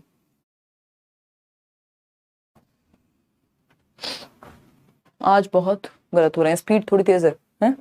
ये थियरी जो है प्याजे की यूट्यूब पे ही डाली हुई है, उसको अच्छे से पढ़ लीजिए, एक बार मैराथन देख लीजिए। मैं अगेन फिर भी आपसे यही कह रही हूँ, नोट्स दिए हुए हैं फ्री, वो पढ़ लीजिए। बैचेस में है तो अभी थियरी आएगी ही, मैं कराने ही वाली हूँ नेक्स्ट कमिंग वीक में, तब चीजें और अच्छे से क्लियर हो जाएंगी।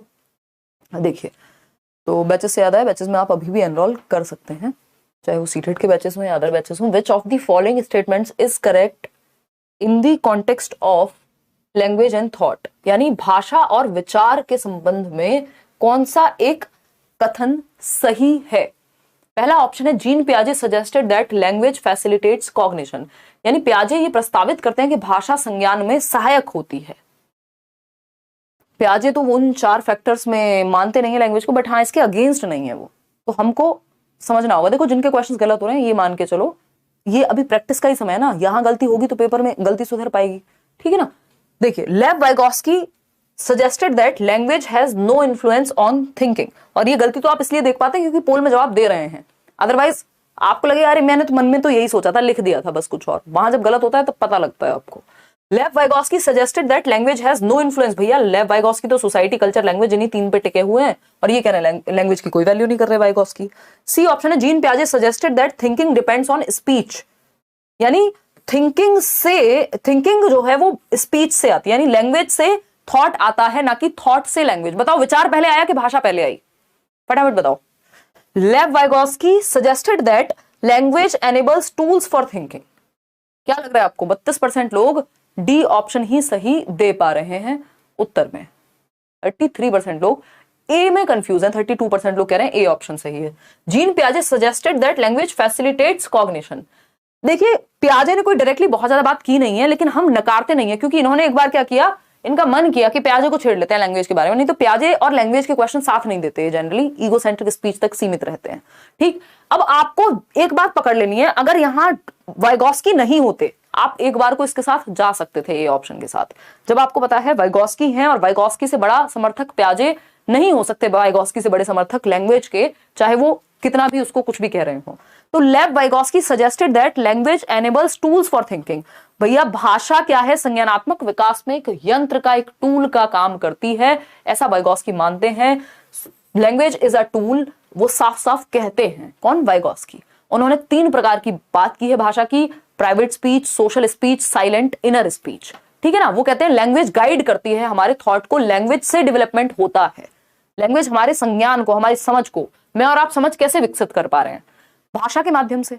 तो ये वाइगोस्की कहते हैं जब हम समाज और संस्कृति में इंटरैक्ट करते हैं, बातचीत करते हैं, कुछ पढ़ते हैं, डिस्कशन करते हैं, मीडिया से टीवी देख रहे हैं, तो लैंग्वेज जो है, अगर लैंग्वेज नहीं होगी कैसे समझेंगे हम? हमें और जानवरों में बहुत बड़ा अंतर है ना, कि हमारी लैंग्वेज बहुत इवॉल्व है मनुष्यों की, ठीक। तो लैंग्वेज से हमारी एक से दूसरी पीढ़ी में ज्ञान जा पाता है, हम बहुत सारे वाद विवाद कर पाते हैं, है ना, कंफ्यूजन भी क्रिएट होते हैं कई बार।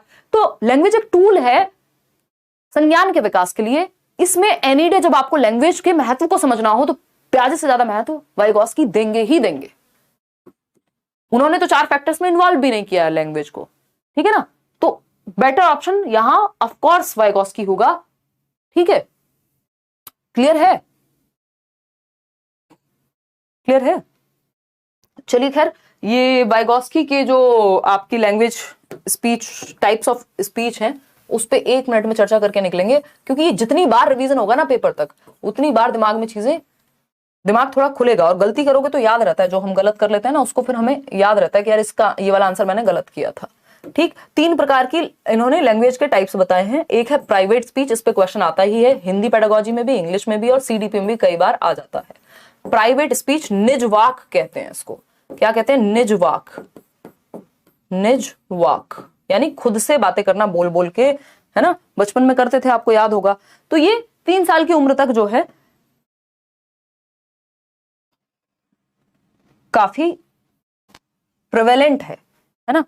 3 से 6 के बीच में आपको ये दिखता है, 3 वर्ष लिख लीजिएगा, 2 से, ठीक। फिर आता है आपका, ये भी बाद में आएगा, 1 मिनट रुकिएगा, बहुत टाइम हो गया पियाजे को, वाइगोस्की को डिस्कस किए, ठीक है ना।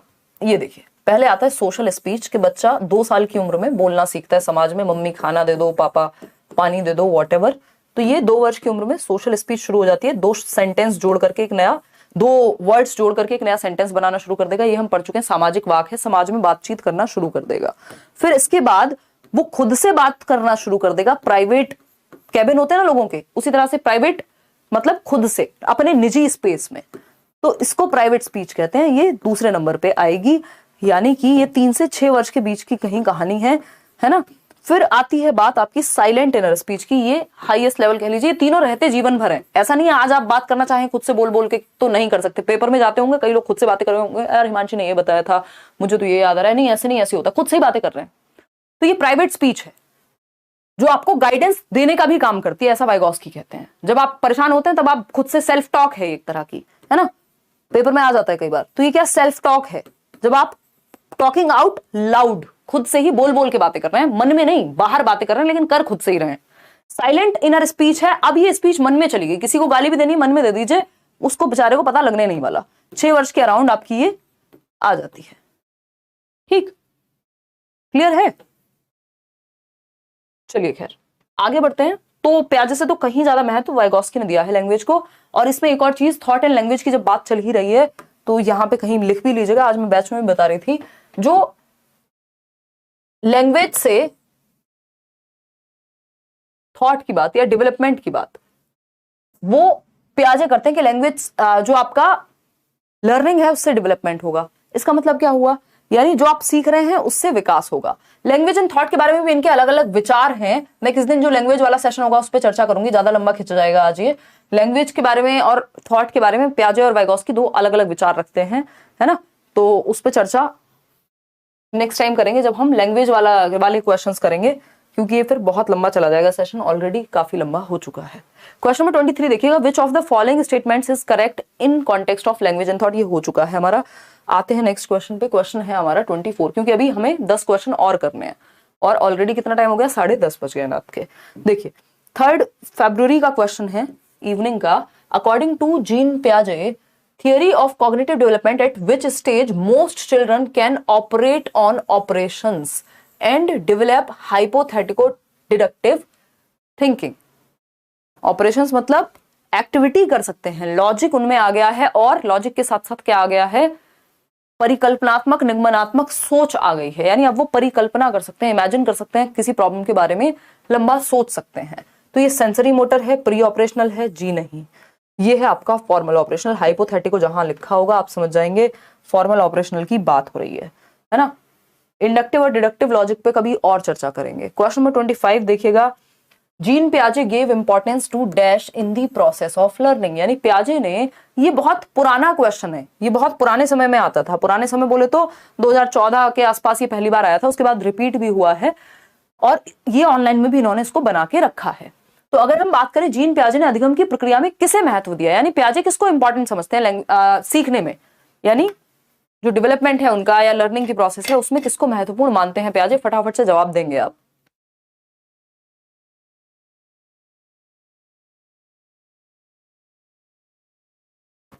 कोई कह रहा है पोल नहीं आ रहा।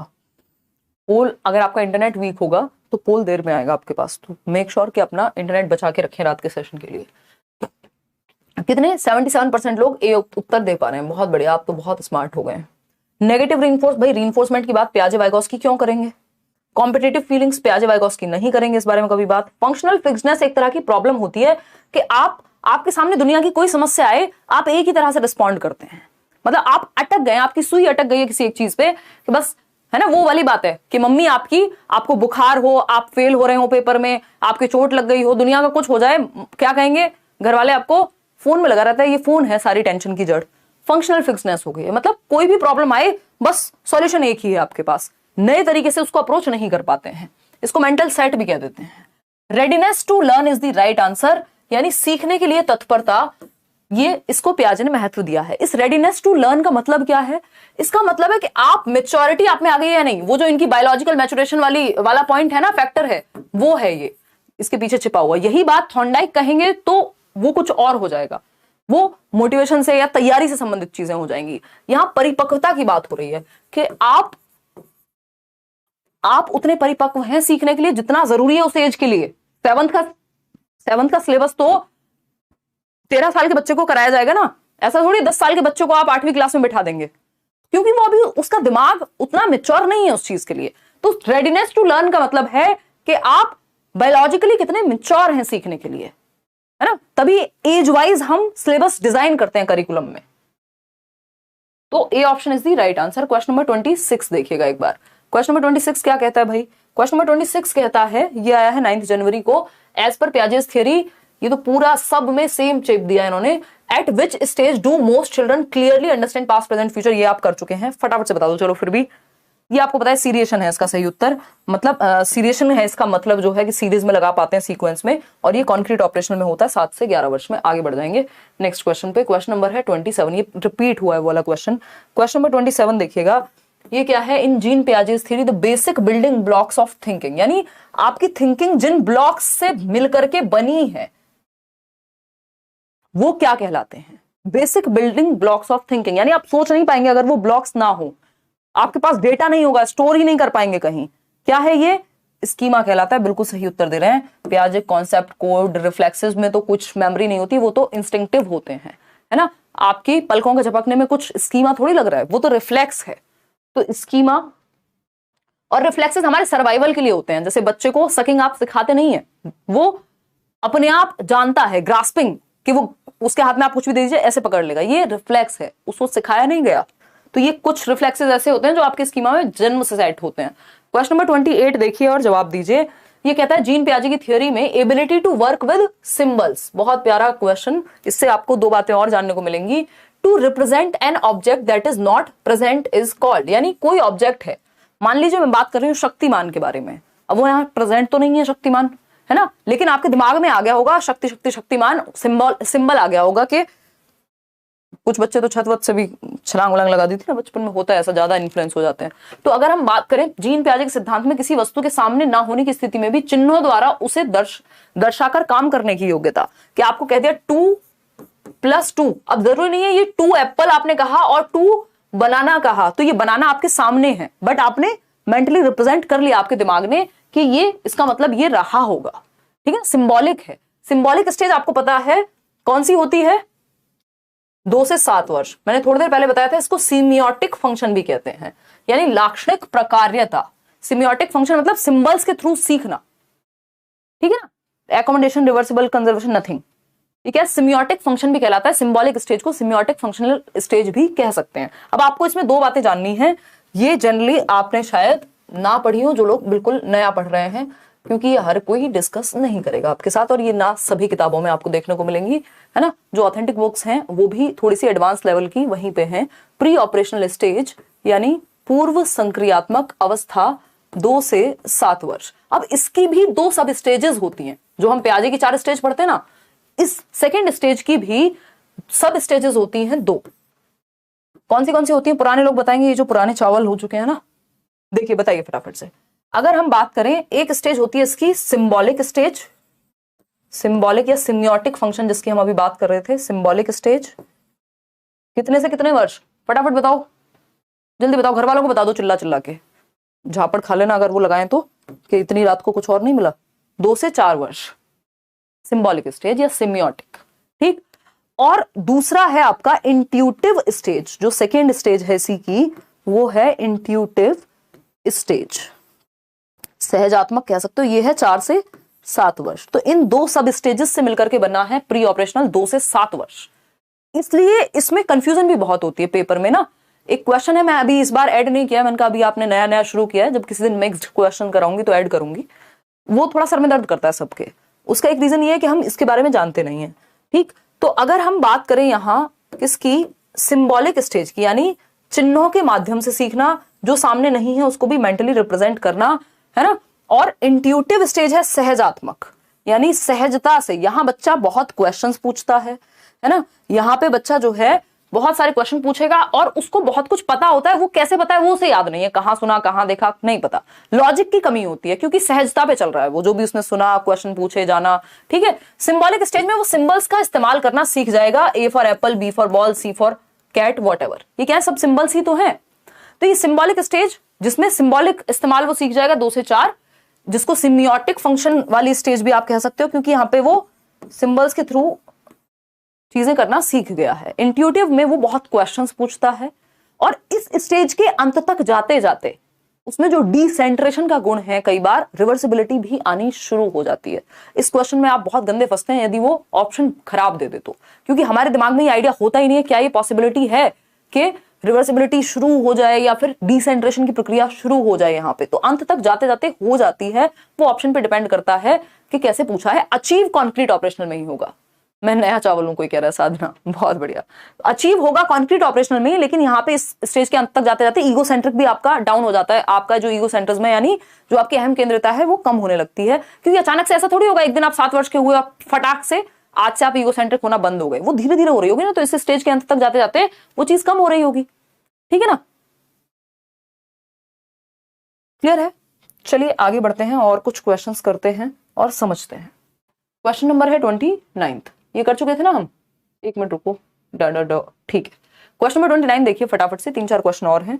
बहुत बढ़िया, आप इतनी रात में इतनी मोटिवेशन के साथ लगे हुए हैं, क्योंकि कई लोगों को तो लग रहा होगा पेपर आएगा तब पढ़ लेंगे, और अभी पेपर लेंदी हो चुका है। मैं ये नहीं कहूंगी मुश्किल हो चुका है, बट लेंदी हो चुका है। अगर आप नहीं पढ़ेंगे तो दिक्कत होगी, अचानक से आप पेपर नहीं सॉल्व कर पाएंगे। ये जो 4-4 लाइन जबरदस्ती लगा दी, अगर आप पुराने पेपर देखेंगे 2018 तक के, आपको वो एक 2-2 लाइन के मुश्किल से क्वेश्चन मिलेंगे। देखिए, और ये तो छोटा क्वेश्चन है इस साल के हिसाब से, नहीं तो इतना बड़ी बड़ी 6-6, 7-7 लाइन की रामायण में पूरी कहानी देते हैं। जीन पियाजे के संज्ञानात्मक विकास के सिद्धांत के अनुसार अध्यापक को किस अवस्था में क्रमबद्धता से संबंधित प्रश्न हल कराने चाहिए, यानी कि सीरिएशन बेस्ड प्रॉब्लम्स कब देनी चाहिए। क्रमबद्धता समझ रहे हैं ना, असेंडिंग डिसेंडिंग ऑर्डर, अपवर्ती और अनुवर्ती ऐसा ही कुछ होता था ना, क्रम में देना, यानी बढ़ते हुए क्रम में और घटते हुए क्रम में कब देनी चाहिए इस तरह की प्रॉब्लम। पास्ट प्रेजेंट फ्यूचर, ये भी क्या है, बढ़ता और घटता क्रम ही है। किस स्टेज में होती है ये बात, ये होती है कॉन्क्रीट ऑपरेशनल में। सीसीएस याद रखिए, कॉन्क्रीट से सीसीएस, चौधरी चरण सिंह यूनिवर्सिटी नहीं, अगेन कंजर्वेशन, क्लासिफिकेशन, सीरिएशन। तो सीरिएशन की प्रॉब्लम भैया कॉन्क्रीट ऑपरेशनल में दीजिए आप बच्चे को, है ना। तो C option is the right answer. ऐसा नहीं है कि प्री ऑपरेशनल वाले बिल्कुल सीरिएशन की प्रॉब्लम सॉल्व नहीं कर पाएंगे, बट हर एक स्टेज की एक विशेषता है, उस विशेषता के अनुसार हम यहाँ चल रहे हैं, है ना। क्वेश्चन नंबर 30 देखिए, क्वेश्चन नंबर 30 क्या कहता है भाई, ये भी 3 फरवरी morning shift. As per Jean Piaget's theory, individuals strive to achieve the state of dash through assimilation and accommodation. Assimilation और एकोमोडेशन के माध्यम से क्या स्ट्राइव करना चाह रहे हैं हम, क्या अचीव करना चाह रहे हैं हम। तो जीन पियाजे के सिद्धांत के अनुसार व्यक्ति आत्मसातकरण और समंजन के माध्यम से किस स्थिति को प्राप्त करना चाहता है। भैया बैलेंस चाहिए व्यक्ति को, कि जो मैंने दिमाग में ऐड किया है और जो एडजस्ट करके चेंज किया है वो दुनिया में भी वैसी ही हैं चीजें। जब मैं एरोप्लेन को देखूं तो उसको एरोप्लेन कहूं, मेरे दिमाग में वो डिसइक्विलिब्रियम ना क्रिएट करे, कोई कह रहे ये एरोप्लेन नहीं है, ये तो ये है ना। मैं गाय देखूं तो उसको कुछ और ना कह दूं, भैंस ना बोल दूं, तो ये क्या है, बैलेंस में रहे चीजें। जो मैंने दिमाग में ऐड किया है और जो बाहर देख रहा हूं वो दोनों बैलेंस में रहे। ये एसिमुलेशन और एकोमोडेशन के माध्यम से अडेप्ट करते हैं हम, और अडेप्टेशन से हम इक्विलिब्रियम में जाना चाहते हैं, यानी बैलेंस की स्थिति में रहना चाहते हैं। ठीक है ना, आगे बढ़ेंगे। क्वेश्चन नंबर 31 देखिए क्या कहता है। Question number 31, Manish a 6 year old boy, Manish 6 साल का लड़का है, tends to see the world and the experiences of others from his own. दूसरों के अनुभवों को वो अपने ही व्यू पॉइंट से देखता है। वो माउंटेन वाला जो एग्जांपल आपको दिया था ना, 30 out of 30, वो जो क्लास पहली वाली थी, view point only and fails to consider others view point. वो दूसरे का पर्सपेक्टिव नहीं समझ पाता, तो दूसरे के दृष्टिकोण को नहीं देख पाता कि मुझे चॉकलेट पसंद है तो जरूरी नहीं है मेरे दोस्त को भी चॉकलेट ही पसंद होगी, हो सकता है उसको कुछ और पसंद हो, उसको छोले भटूरे पसंद हो, है ना। तो अगर हम बात करें यहाँ, तो बच्चा क्या है, ईगो सेंट्रिक है। जब वो सेल्फ सेंटर्ड है, खुद पे ही सेंटर्ड है, दूसरे के दृष्टिकोण को ना देख पाए, तो ये ईगो सेंट्रिज्म हो गया। 2 से 7 वर्ष यानी प्री ऑपरेशनल का ही एक लक्षण है। आगे बढ़ते हैं, लिमिटेशन है बेसिकली, लक्षण भी क्या है, ये लिमिटेशन है। क्वेश्चन नंबर 32 देखिए, second last question. According to Jean पियाजे, at which stage can children think deductively. देखिए ये क्वेश्चन है जो 2 तरीके से पूछे जा सकते हैं। इंडक्टिवली पूछेगा तो आंसर चेंज हो जाएगा, डिडक्टिवली पूछेगा तो आंसर चेंज हो जाएगा। ठीक है ना। लाइक शेयर करने में आज क्या कर रहे हैं आप, कोताही कर रहे हैं। कोताही बोले तो कंजूसी, है ना।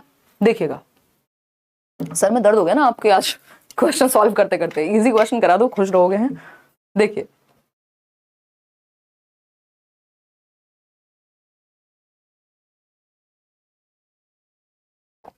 क्या सोचे थे, 10-20 क्वेश्चन करा के छोड़ देंगे आपको। इतने सारे क्वेश्चन आए एक शिफ्ट में, 3-3 4-4 क्वेश्चन हैं, ज्यादा क्वेश्चन तो करने ही पड़ेंगे भाई प्याजे से।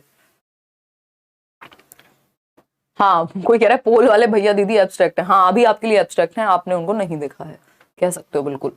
पोल वाली दीदी तो कॉन्क्रीट है आपके लिए, निशा को तो देखा ही है ना। बहुत बढ़िया ज्योति सिंह, देखिए एक बार फटाफट से जवाब दीजिए। मैम मेरा बीएड सेकंड ईयर के भी पेपर आ गए हैं और साथ में सीटेट। बस शाम वाली क्लास अटेंड कर लो, अगर बैच नहीं लिया हुआ है, बैच लिया हुआ है तो फिर वीकेंड्स पे आपको बैठना पड़ेगा, पूरी वीक की क्लासेस खत्म करनी पड़ेंगी, है ना। थोड़ा सा मैनेज करना पड़ेगा, बीएड के एग्जाम खत्म हो जाए तो, या तो मतलब थोड़ा सा हो जाएगा मैनेज, इतना ऐसा नहीं है कि नहीं होगा, है ना। बीएड में हमें पता है आप कैसी कहानियां लिख के आओगे, कोई दिक्कत नहीं है। देखिएगा अगर हम बात करें, इन सबको जोड़ के पूरी कहानियां लिख देना। 53% लोग डी कह रहे हैं।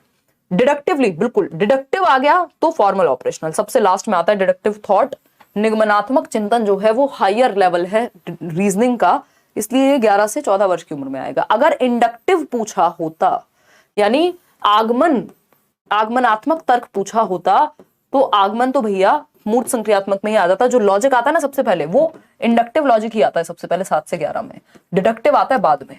सिर्फ लॉजिक लिखा हो या इंडक्टिव लॉजिक लिखा हो कॉन्क्रीट ऑपरेशनल, अगर डिडक्टिव लिखा हो तो फिर, या एब्स्ट्रैक्ट लॉजिक लिखा हो तो फॉर्मल ऑपरेशनल। ठीक है जी। कोई कह रहा है पूरी कॉपी भर देंगे, बहुत बढ़िया। आज नींद भगाने की ट्रिक, देखो सपने पूरे करने हैं तो नींद पूरी हो ना हो, सपने पूरे होने चाहिए, ये मेरा एक डायलॉग है। तो अगर सपने जरूरी हैं, रिलेटेड हैं पढ़ाई से, कोई बात नहीं, नींद ना पूरी होने के कारण इस उम्र में तो मुझे नहीं लगता बहुत बड़ी समस्या का सामना करना पड़ेगा आपको। कुछ दिन कुछ महीने अगर डिस्टर्ब हो जाएगी तो देखिए, अगर हम बात करते हैं यहाँ किसकी, इंडक्टिव लॉजिक की, है ना, इंडक्टिव रीजनिंग की। 2 प्रकार के तर्क होते हैं, ये दिए अरस्तु नहीं थे, एरिस्टोटल ने, बट वो आपके सिलेबस में नहीं है, आपके काम का नहीं है। इंडक्टिव रीजनिंग यानी आगमनात्मक तर्क, और दूसरी तरफ है डिडक्टिव लॉजिक या रीजनिंग भी आप इसको कह सकते हो, क्योंकि लॉजिक जो है वो तर्क से ही तो बनता है, उसको रीजनिंग कह दो आप या लॉजिक कह दो। ये मेथड्स भी हैं टीचिंग में, डिडक्टिव मेथड और इंडक्टिव मेथड ऑफ टीचिंग।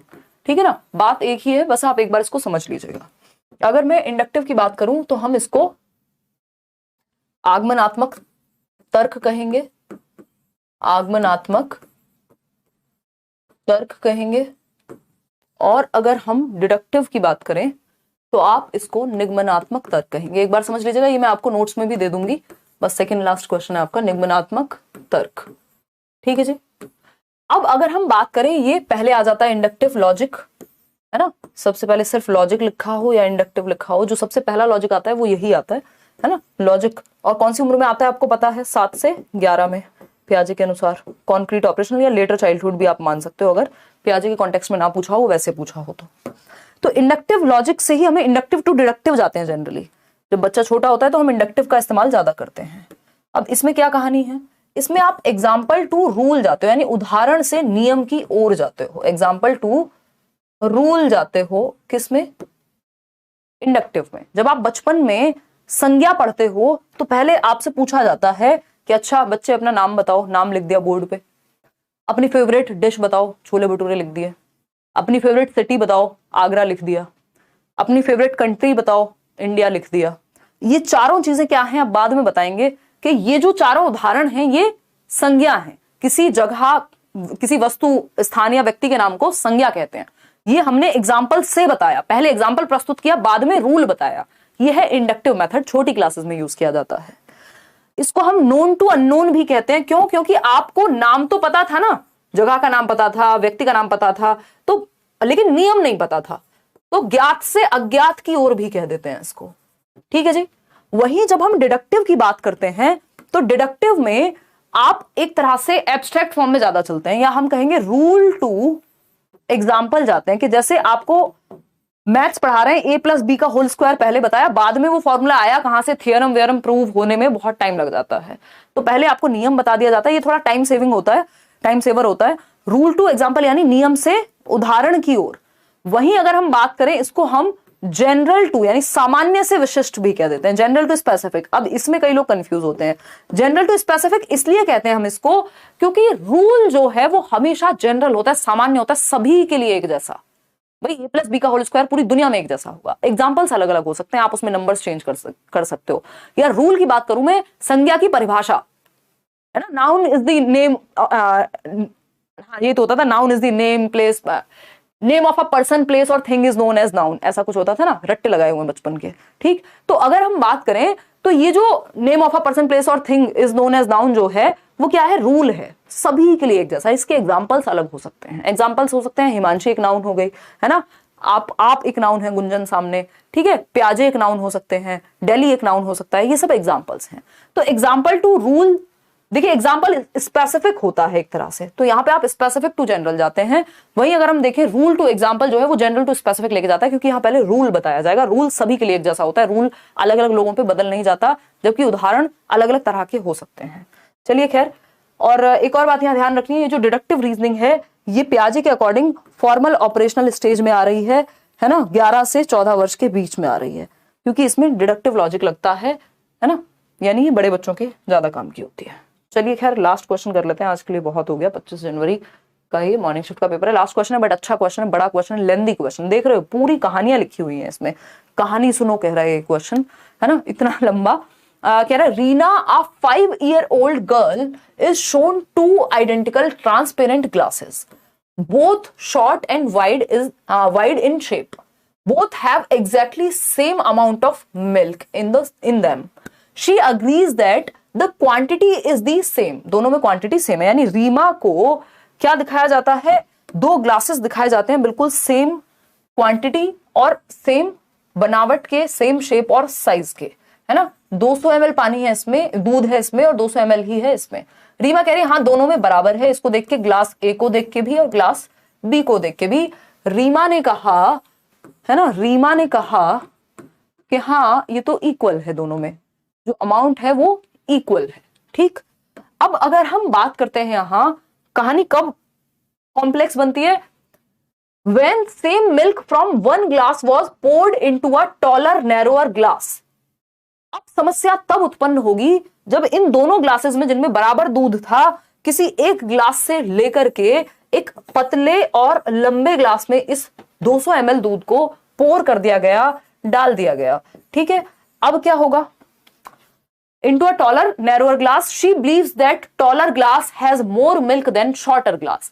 अब इससे पूछा जा रहा है बेटा ये बताओ इस ग्लास में दूध ज्यादा है या फिर इस वाले में ज्यादा था। अब उसको लग रहा है हाइट तो इसकी ज्यादा है, तो उसने कह दिया भैया इसमें ही ज्यादा है ना, टॉलर है, इसमें टॉलर वाले ग्लास में ज्यादा दूध है, ये कह दिया। किससे, ये छोटू ग्लास से, छोटू और नैरो ग्लास से। चौड़ा है ये, लेकिन उसको हाइट की वजह से लग रहा है कि इस वाले ग्लास में ज्यादा है। अब जीन पियाजे के अकॉर्डिंग बच्ची क्या रिप्रेजेंट कर रही है, देखिए 5 साल की है, मतलब समझ जाइए प्री ऑपरेशनल स्टेज है, पूर्व संक्रियात्मक अवस्था, 2 से 7 वर्ष के बीच। ठीक, डिफिकल्टी इन डिसेंटरिंग, यानी वो डिसेंटर नहीं कर पा रही, विकेंद्रीकरण नहीं कर पा रही, अलग अलग पक्षों को नहीं देख पा रही किसी एक चीज के। हाँ बिल्कुल सही बात है भाई, इसकी हाइट पे फोकस है तो हाइट पे ही है, इसकी विड्थ को नहीं देख पा रही, है ना, इसकी शेप और साइज को नहीं देख पा रही, सारा फोकस जो है उसकी शेप पे है, बेसिकली साइज और वॉल्यूम को नहीं देख पा रही। ये नहीं समझ पा रही कि जो साइज और शेप के बदलने से, साइज और शेप के बदलने से वॉल्यूम में कोई अंतर नहीं आता। अमाउंट तो 200 ml ही रहेगा, चाहे आप उसको किसी बर्तन में डाल दो, लेकिन उसका सारा ध्यान सेंटर्ड है। इसको टेंडेंसी ऑफ सेंट्रेशन कहते हैं, जिसको लोग बड़ा बढ़िया समझ लेते हैं, उनको लगता है कॉन्सेंट्रेशन की बात हो रही है। भैया ध्यान लगाना जानती है बच्ची, ध्यान एक ही एस्पेक्ट पे लगाना जानती है तो प्रॉब्लम है ना, बाकी एस्पेक्ट भी तो देखे। तो टेंडेंसी टू कॉन्सेंट्रेट कह देते हैं इसको, ये लिमिटेशन है प्री ऑपरेशनल स्टेज की। तो डिफिकल्टी इन डिसेंटरिंग, हाँ वो अलग अलग पक्षों में नहीं देख पा रहे किसी एक चीज को। एनिमिज्म होता है कि निर्जीव चीज को सजीव समझना। सीमियोटिक फंक्शन है सिंबॉलिक थॉट, 2+2, वैसी तो कोई समस्या नहीं है। हाइपोथेटिकल डिडक्टिव रीजनिंग तो दूर की बात हो गई। तो विकेंद्रीकरण में कठिनाई, जिसकी वजह से रिवर्सिबिलिटी नहीं कर पाएगी और कंजर्वेशन यानी संरक्षण का गुण भी नहीं आ पाएगा। तो ये एक बेसिक बात हुई।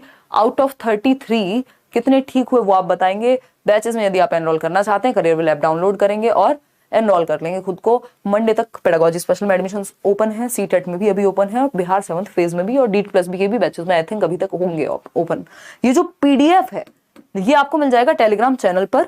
और कब मिलेगा ये मैं या तो संडे इवनिंग तक या मंडे तक आपको ये दे दूंगी। जो भी पेंडिंग 2-3 PDF हैं आपके, क्लियर है, और जो बैचेस में भी कुछ पेंडिंग PDFs हैं वो भी एक साथ ही मिल जाएंगे। ये सेशन होपफुली आपको पसंद आया होगा। काफी लंबा सेशन था, चर्चा बहुत लगती है इन क्वेश्चंस में, है ना, क्योंकि बोलने का ही सारा खेल है, लैंग्वेज का ही खेल है पेडागोजी में।